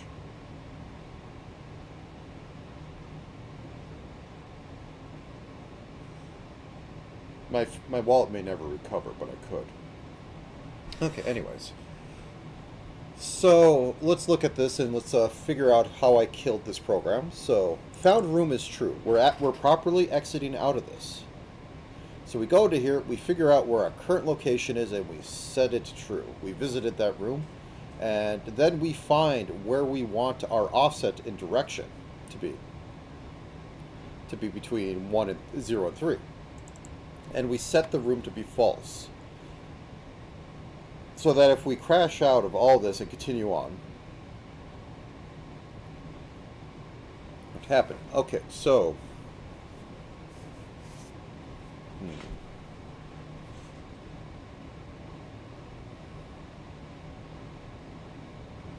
thinking here, it goes in here, it gets the offset, it adds them up, it points it to the proper direction, so it goes like to the right, then down, then left, then up. Or it goes down, then left, then up. Well, actually, no, it's going left, right, up, down, and it's shifting in that order. But it doesn't matter. It's effectively random for the first one, and that's all I care about. Any other backup is effectively random as well because it's an offset of the current random, even though it is in a particular order. Don't think that that is enough to mess with stuff. So anyways, it gets the next check X, check Y, and those are properly being used, so there's nothing to there. Then it gets the index value, and if it is set, it continues. Otherwise, it digs the tunnel between them, and then it says the current room. Okay, I'm going to fix up this and get rid of the output here, because that's going to spam me. I don't need the spam. It's not in the Y. Okay.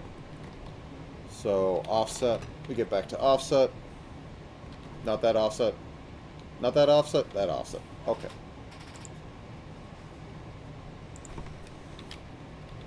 Get random direction.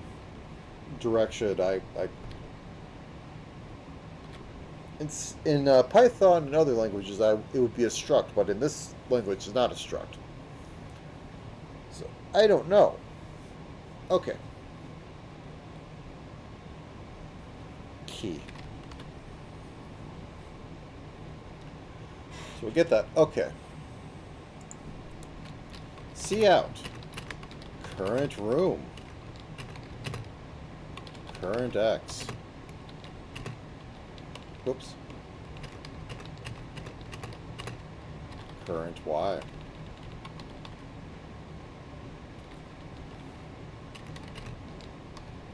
Nope, and L.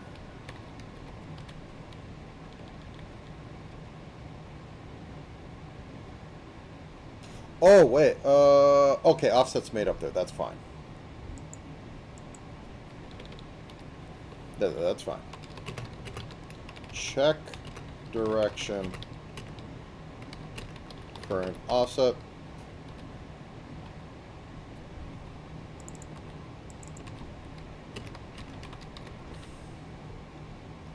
Okay. See out. No.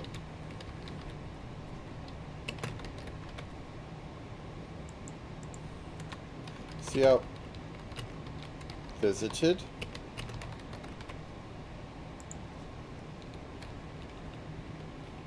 See out. New room. Check X.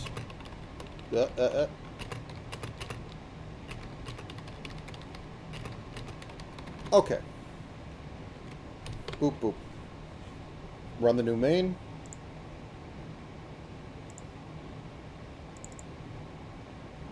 Okay. You can't see this, but current room is 2-1. So, current room is right over here. New room is 0.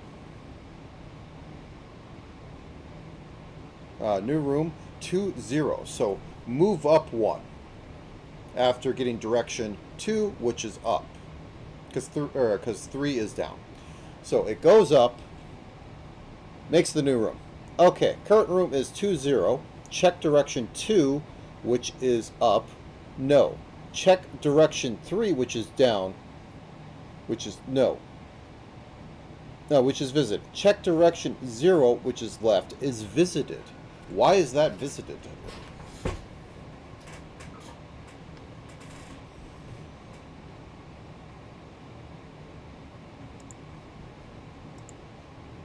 Because we're getting multiple rooms before. So maybe this is not initializing as I expect. Let me just take a quick look on the internet. C++ initial as array to single value.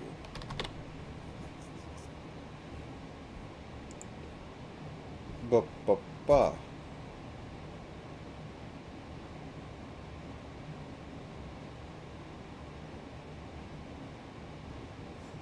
Okay, that's weird. Why do you do this? Okay, so if I go equal false, it should replicate that across there. So I'm going to make this negative or 0. Okay. Let's try this again. So I'm probably possibly reading garbage data, which is giving me a 50-50 chance of it actually seeing the room or not. Interesting. You gotta love C. There we go. So we start... Yep. So we start at 2-1. So we are starting 0, 1, 2. So we're starting over here, 2, 1. Okay, this makes sense. It's going from this room all the way over and back and then getting trapped over there. Let's run this a few times. You know what? Let's carve out every room so this makes sense.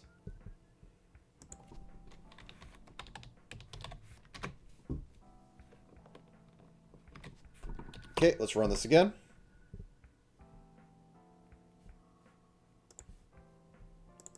Room. Okay, here we go. So we're going from this room to this room to this room to this room. We're getting trapped over here. We're starting... Interesting. This one's messing up. So we are starting at room 1, 2. So down here, we're going over to 0, 2, this one. And then we're checking direction, da, da, da, and then we're going up to 0, 1. And then we roll, we go up to this one.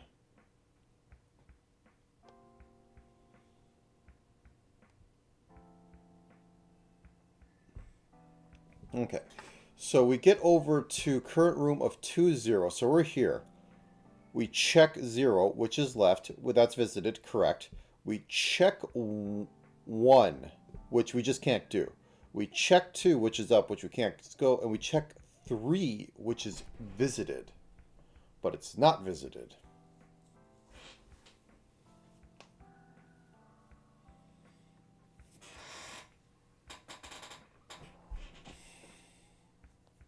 I mean, technically this is good. This is fine. I like having like a couple rooms, but something's wrong.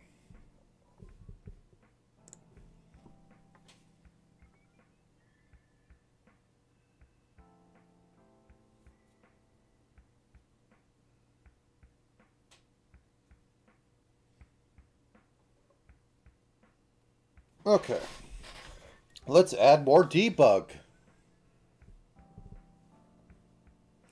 Visited, and we're going to put in the... Whoops.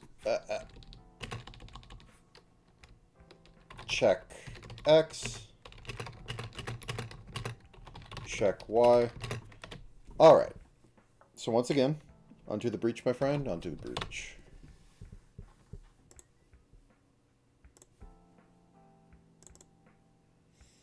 Okay, this one looks about the same. So we start at room 1, 1, directly in the middle. We go north, and the new room is 1, 0, which lines up. We go, hey, check new direction, and the new room is 2, 0. Okay, so from there we go, check direction 2, which is up, which is no, we can't go that way. Check direction 3. That is visited because it's saying it's 2, 0. Am I not in... Okay. So the Y isn't increasing. There's something weird going on with the Y. Okay, let's look at Y direction. Aha, there it is. I forgot a 1. Alright. Bop, bop. Ba -da -da -da -da. Okay. There we go. So it looks like we start here and we go and we wind all the way around there.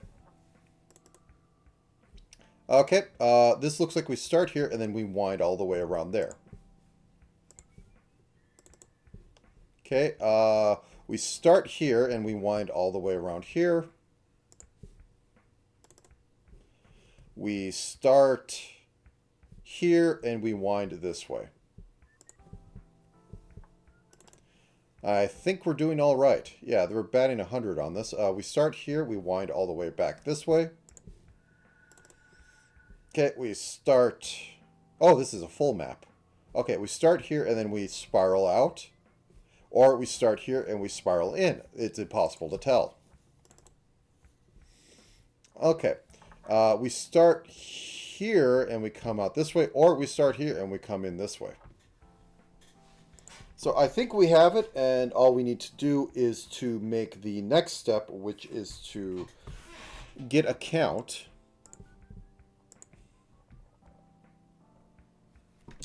Into offset. Okay, there we go.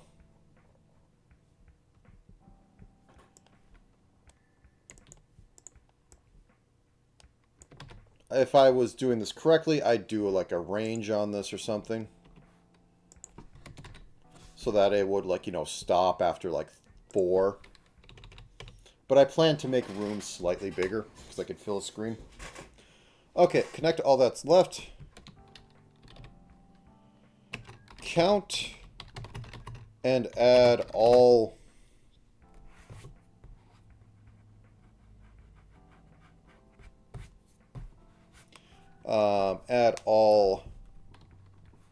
positions to, where are you? Position room for int index equals 0, index less than 9, index plus plus. Honestly, I should be breaking some of this stuff into functions, but not right now. Okay, if visited room, if visited room, if that is true, we have visited, we are adding position room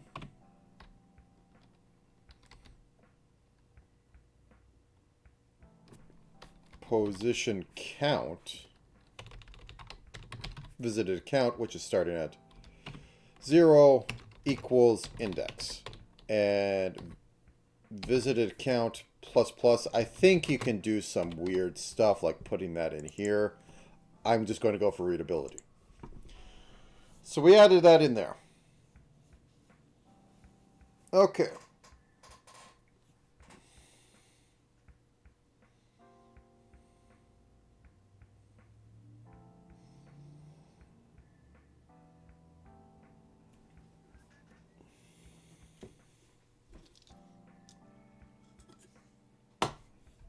This is the part that sucks because it is possible that you have a room that cannot...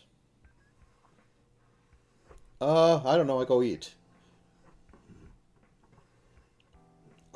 It's possible that I connect. Alright, I'm bringing this up.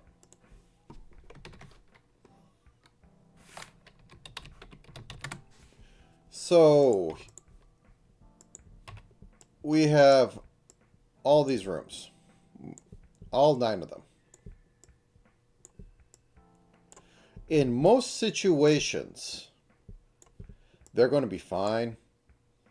We like go like this, we go like this, and then we have like these 2 rooms, and they go, oh, okay, who do I connect to? Oh, I can't connect off here. I can't connect off here. Oh, I connect to you. Oh, who do I connect to? Oh, I can't connect here. Oh, like this. But we can have this, which has...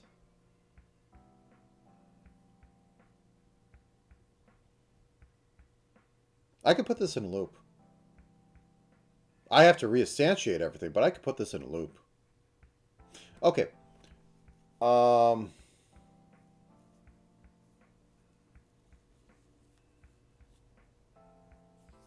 Yeah, I could put this in a loop. But this one will go, oh, I can't connect this way, can't connect this way.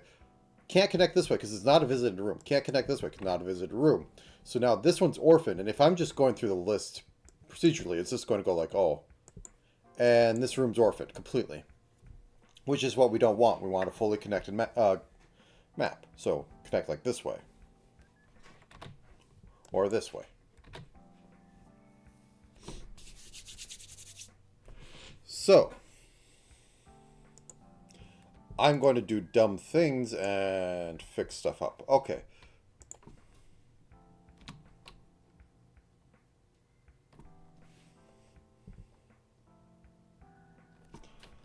Well, visited room count is less than 9.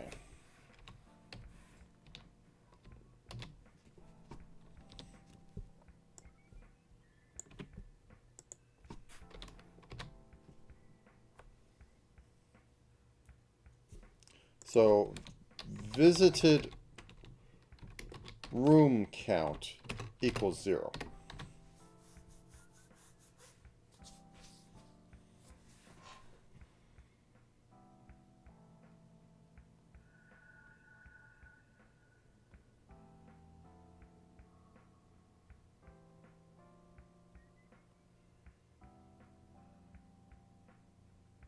I'm doing this backwards. Okay. So we can have this increment. I'm going to have another variable. I could do this backwards, but I'm not going to. Int open room count equals 0. Open room count is an inverse of visited room count, but for sanity's sake, I'm going to make it a different thing. So we could keep this. Else open room count equals index open room count plus plus. And then for int index equals 0, index is less than open room count open index plus plus. We're going to basically do the little bit of offset stuff. Oh boy. We don't need this anymore. We don't need this anymore. This code's going to be as wet as the ocean. I don't care.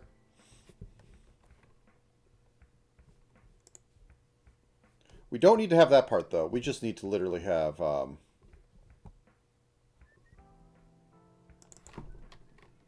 yeah. Ints are zeros and ones. It's just like Python.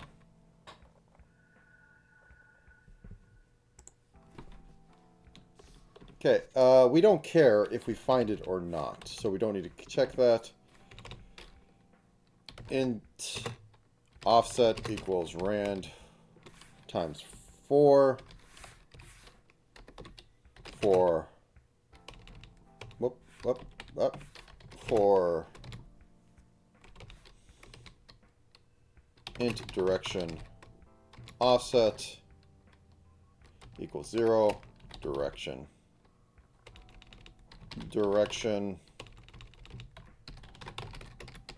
offset is less than 4 direction dir offset. I'm doing it. I'm making terrible variable names. They're all terrible. It's over. Plus plus. Int current offset equals offset plus dir offset. Mod 4. Int check x equals x direction current offset. Int check y equals y direction current offset. And that makes me realize that I need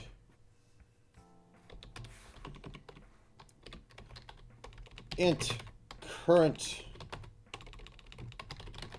x equals open room. No, wait, it's a position room. I'm copying and pasting. Nobody can stop me. Index. Mod 3. Int current y equals int position divide by 3.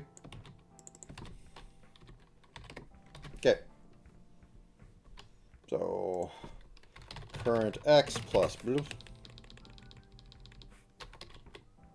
current y plus blue. Okay, so once we have that, if check x is less than 0, blah blah blah, or check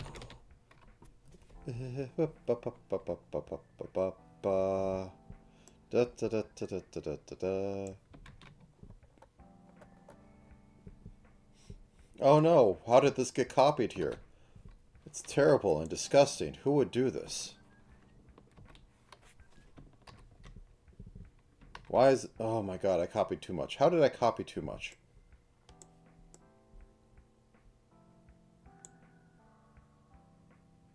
I can't use index. Whatever.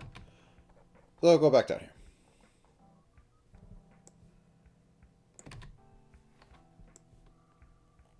Bop. Okay, so int new actually I don't need to update visited rooms. I just need to update my current visited room.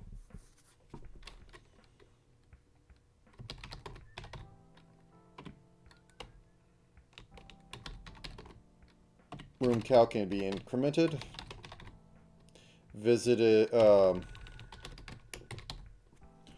god, what is it? Visit room.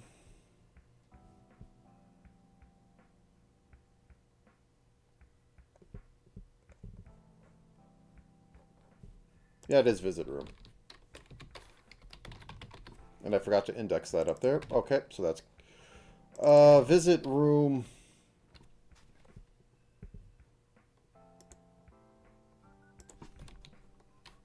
Int new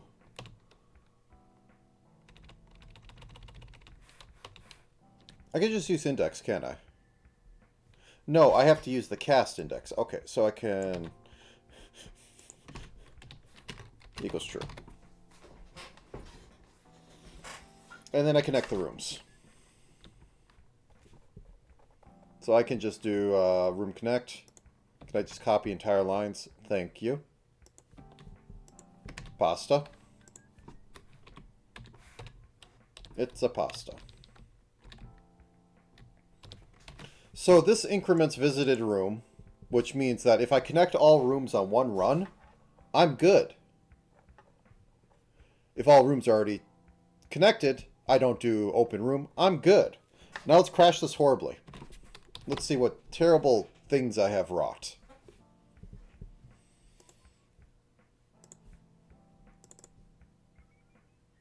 Oh god, it worked.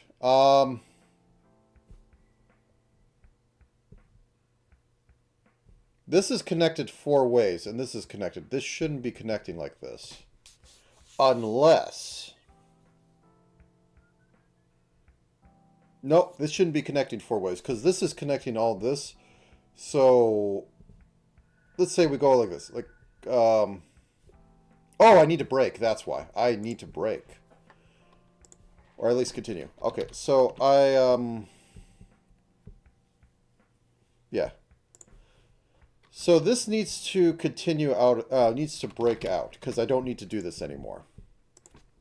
So what was happening was that this was firing multiple times and connecting multiple rooms. More rooms than needed. So this is going to be guaranteed to be a fully connected map. Okay, so we go off and we make this. Like, there's 2 options. We made this, or we made this. And then we go, okay, connect this one. Oh, can't connect this. Oh, can't connect this. Can connect this. And then backpedal. Because this should have connected into here, if that's what I'm thinking of how it went.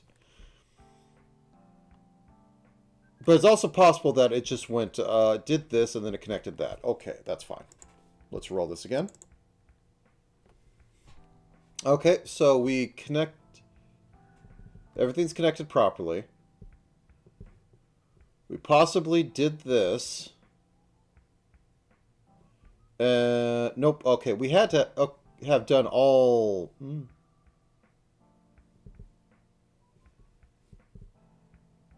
Because it should be connecting from the first one. That's how it's added to the list.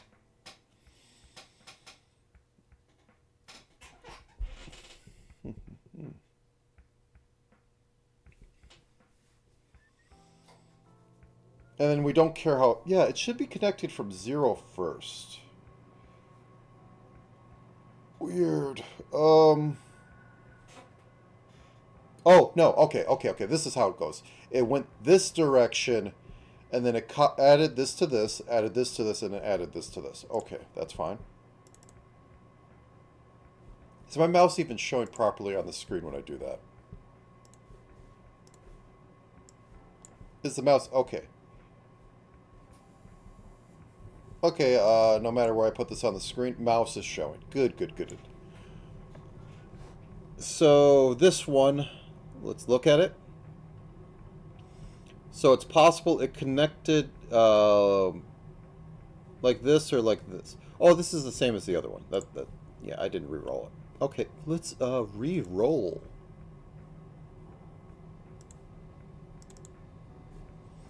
Okay. This is a spiral. Doesn't count. This was connected all in one go.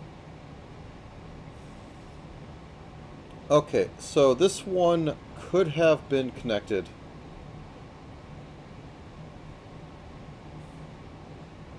This is a spiral, but it could have been connected like we did this first. Then we go over here, can only connect this way, can only connect this way, can only connect this way. 50-50. 50-50. Okay, this is also a spiral.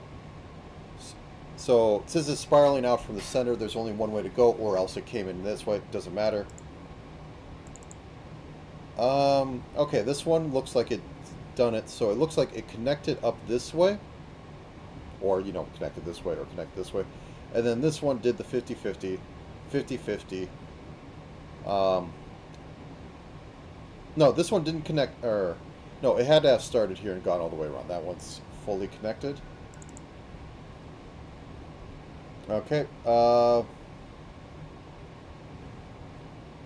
this one, yeah, this one looks proper that it did this, then it came into here and did this way, came into here 50-50, this way, came into here, since it can't connect that way, went this way. This one should have connected up there, so it's possible that this is the original pattern and this is the connection. Okay. Okay, let's see on this one. This connected like this. So this probably connected all in one go.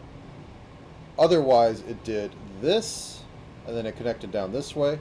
But over here, 50-50 connected this way, 50-50 connected this way. Because this is a dumb program, it's checking the rooms in this direction. So there's going to be a pattern of how it can connect up based on what was put in there. Not the best.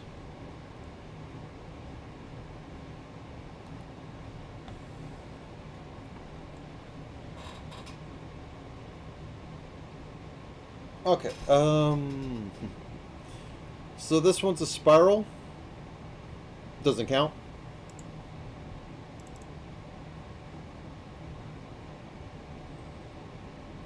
Okay, so this possibly could have connected this way. Then this one connected in. Then this one had 50-50 to connect in. This should have connected, so it had to have started down here. Yeah. Okay. Okay, I think I'm going to add an early exit and make them only be 4 rooms long in order to properly try and showcase this and make sure that everything is running correct. Int connected room equals 0.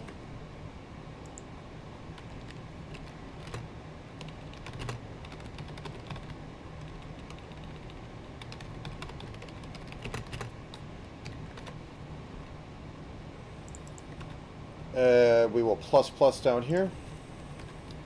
Plus.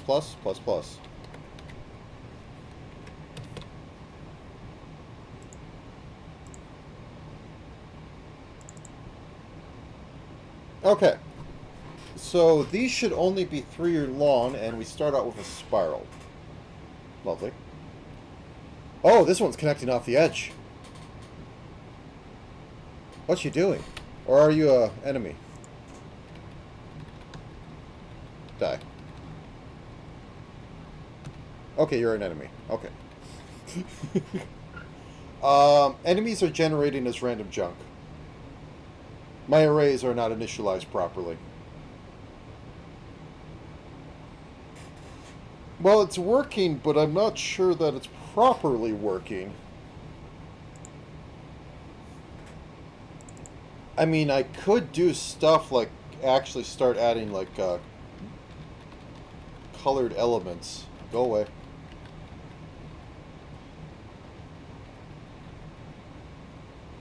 Like this one might be correct.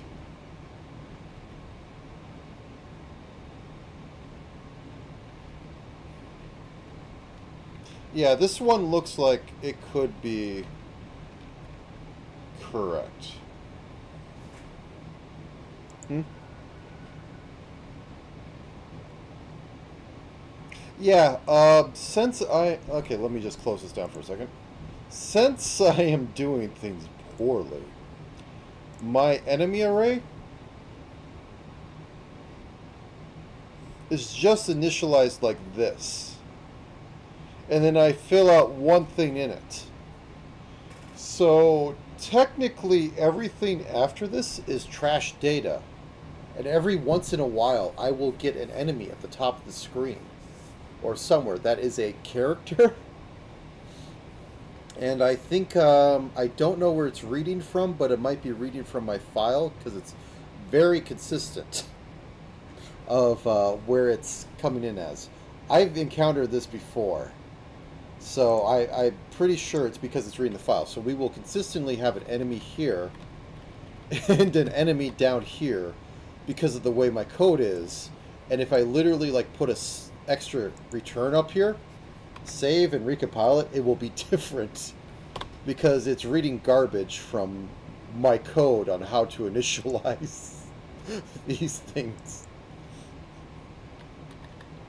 Okay, maybe not so like that, but I am pretty sure it's reading from my code. Because it's not reading from some, like, garbage data that is somewhere else in RAM, because that should be moving around a lot more. And this is fairly consistent, and the only consistent thing I have is a random seed, which doesn't matter, because it's not calling random. But the code itself being loaded into memory is consistent at the time it hits there. So yeah. it's dumb.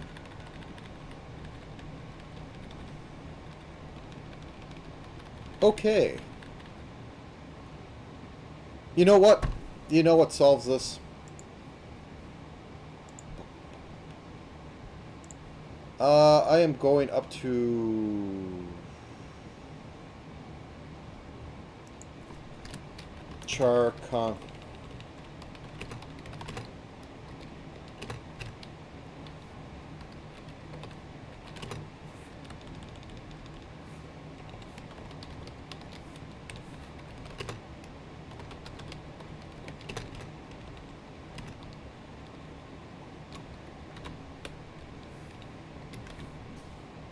Oh. Sorry, you actually care about the... What are you doing? There we go. So, what we're going to do...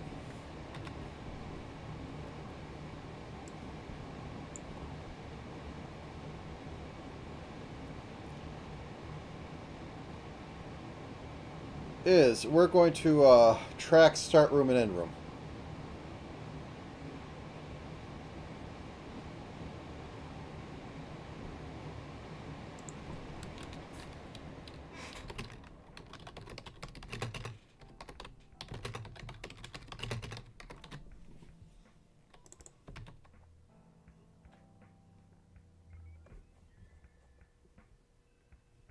Okay,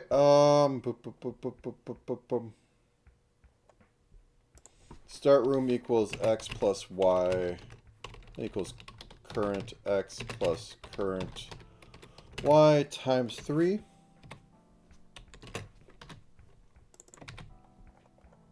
And end room will be after this break because it will be the only thing that loops through here.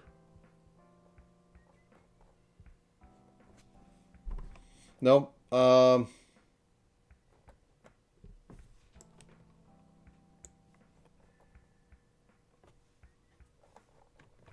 Actually, whatever gets connected is the current end room.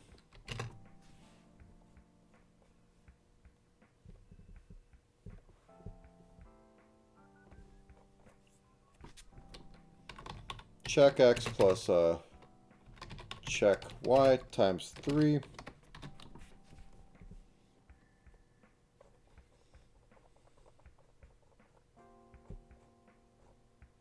And if I'm going to have carve or connect rooms, I'm going to just have something that place tile. Void place tile in room. Our standard FAF of map array 880. Int room x, int room y, int x, int y, int room width, int room height. Okay, there we go. Oh, and it should also be, you know, char tile. Oh, wrong brackets.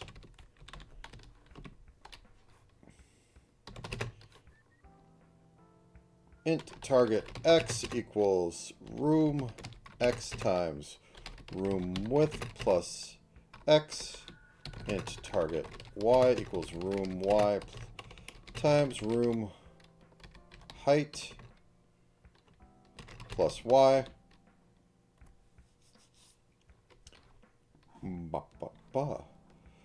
Map array target x plus target y times map width equals tile.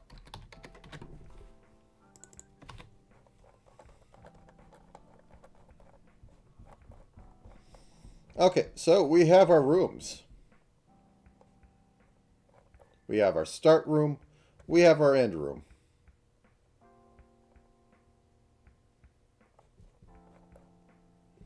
So we get down here. Place stairs. Start room. So we go boop. ASCII map. Room X. Start X divide by mod 3.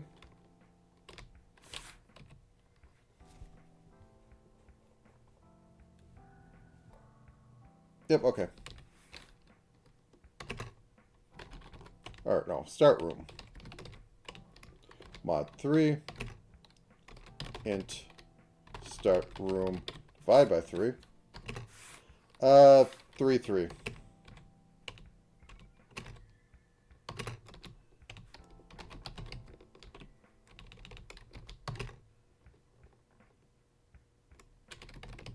With room.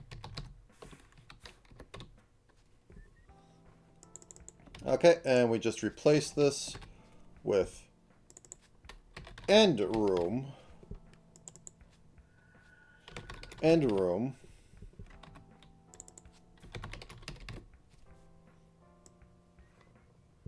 And stare down. Are you ready to crash everything because I made terrible mistakes? I sure am.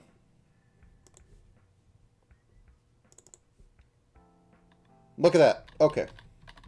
So, we start here. We go this direction. We wrap around. And then we go up here, and then this connects this way. Okay. We start here. 1, 2, 3, 4, 5, and we end there. And then we go into here and we link that way. We go down here, we link that way. We go in here, we link that way. Perfect. We start here. We go up here. Or no, yes, we start here. And we go and we loop down this. Which is probably... I'm thinking something isn't marked visited at the end. Ah, the current room isn't marked visited, so it will try to link to something else. No, it shouldn't. That's a little weird. Okay, so we go down, we end up here. This shouldn't link this way. Oh, no. Oh, we start here. This goes up. This goes down. Okay. This goes down this way. This shouldn't link this way.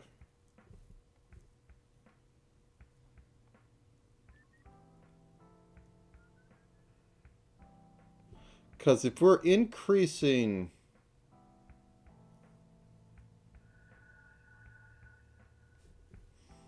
What's my formula for iterating through the rooms? The position is just the index. And when I turn it into room data, an XY, I just go current X is the current room mod 3, so it should be going left to right and then iterating down every 3.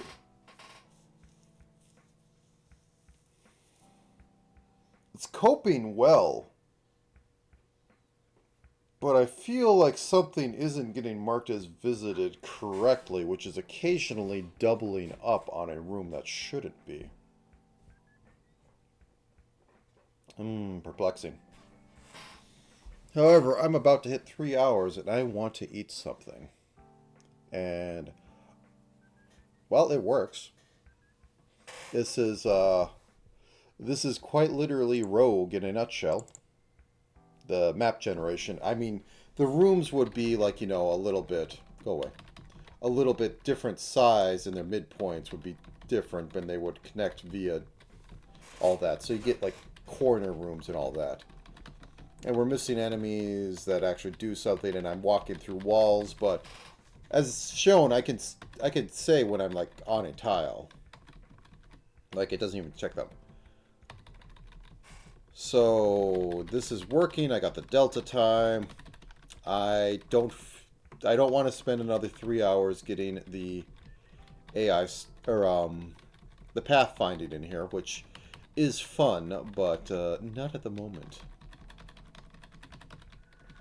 So I think without further ado, I'm going to call it a day on this, and wish you all a good time of day yourself. But yeah, progress has been made.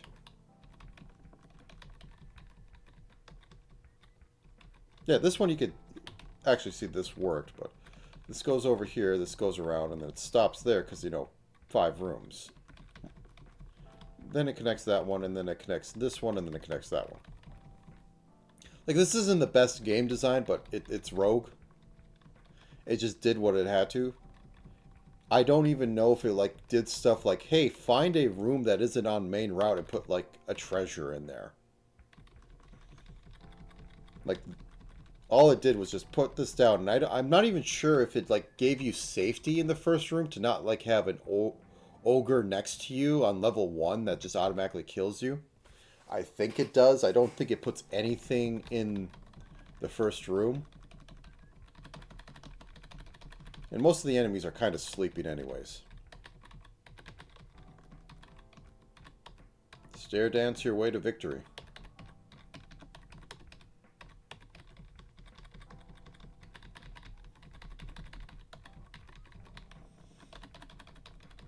Also, if I truly wanted this to be terminal, I would have an ASCII map, and then I would have the current display, which I just, like, blit whatever character is. I blit the map to it first, which is an expensive thing, and then I blit the items, and then I blit the characters on top, and then I have to have, like, something that says, hey, you're standing on a sword. But I'm going to do weird stuff. In fact, let me do weird stuff right now because it's funny. So I have a delta.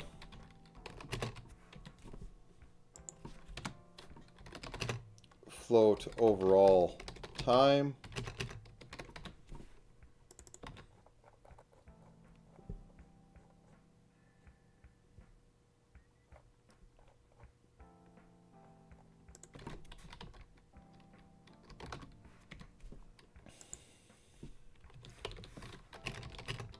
Plus equals delta. Overall time. Mod.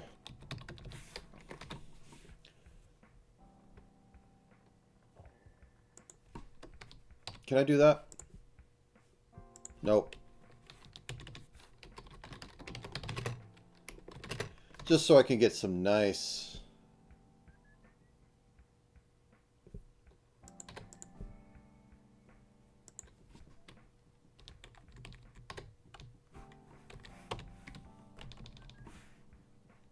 Can I literally do that?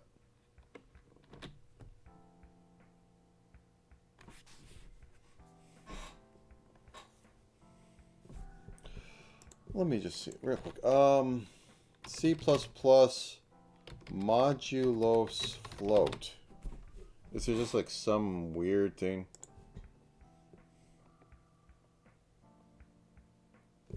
Fmod? Okay.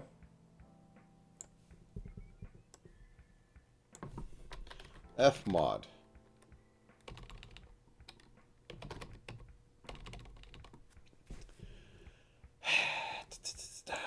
I know why it's not working for that, because floats are their own magical beasts.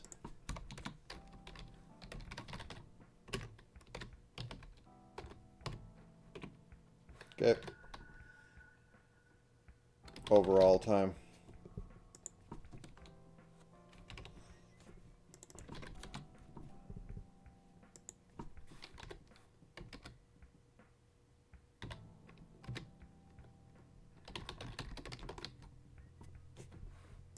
Boop.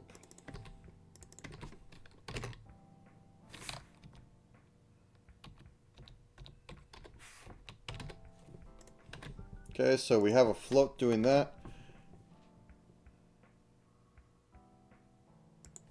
Can I do this? Okay, you're happy now. Oh boy. Okay. So where do I put the player character?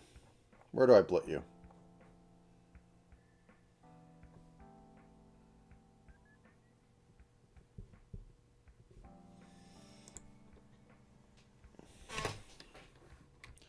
-5 or -10 plus overall plus int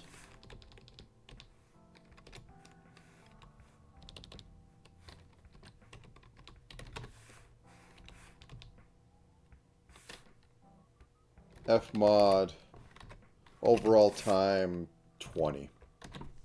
Sure, so this is going to go left and, or this is going to like loop around and go left and right, but it's not a proper cycle, but I don't want to put a cycle in there. So this is what I'm allowed to do. I originally tried to work in libtcod, I think it was. I can't remember, libcod, which is a fake console thing. As you can see, my character vibrates now, because now it can access an offset. Let's make him a little less angry.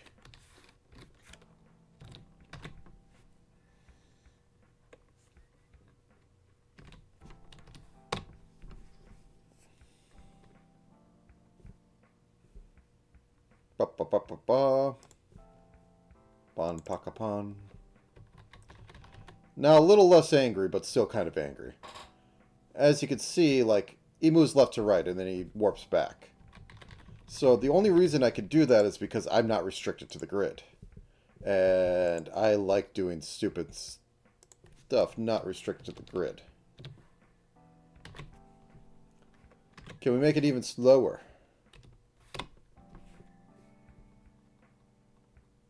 You know, I could just move this inside. Ah, no. Please stop. Nope, that's not the thing. There we go.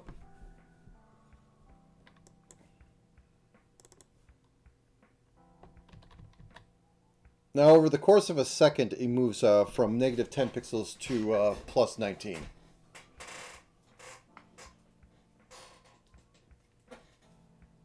Or plus 9. Sorry.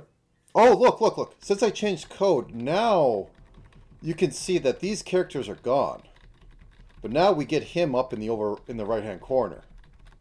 That's an enemy made from garbage data. Go away. And he should be... Oh, wait. Is he not consistent?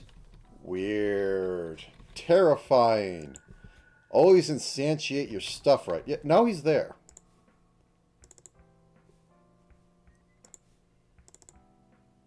Like the map's changing. That guy's coming from my own code.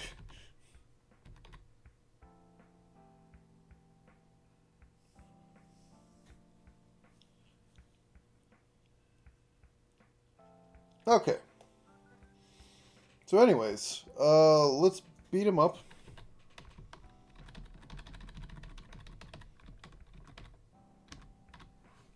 And, call it a good day, because, yeah, I can use my... I can use time to make myself little animations that can be pushed off to when it's actually rendered, so that's good. I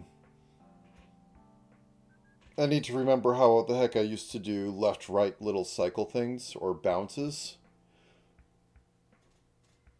But that's neither here nor there. That can be done later. And yeah. I wish to go eat. So I shall go eat. Thank you very much for joining me. I actually got done what I expected to get done. I didn't expect to completely do my pathfinding, though I could probably whip that up in an hour or two. It's very old, basic pathfinding. Everything rolls downhill. But that said, with that, have a good day, everyone, and I will see you later.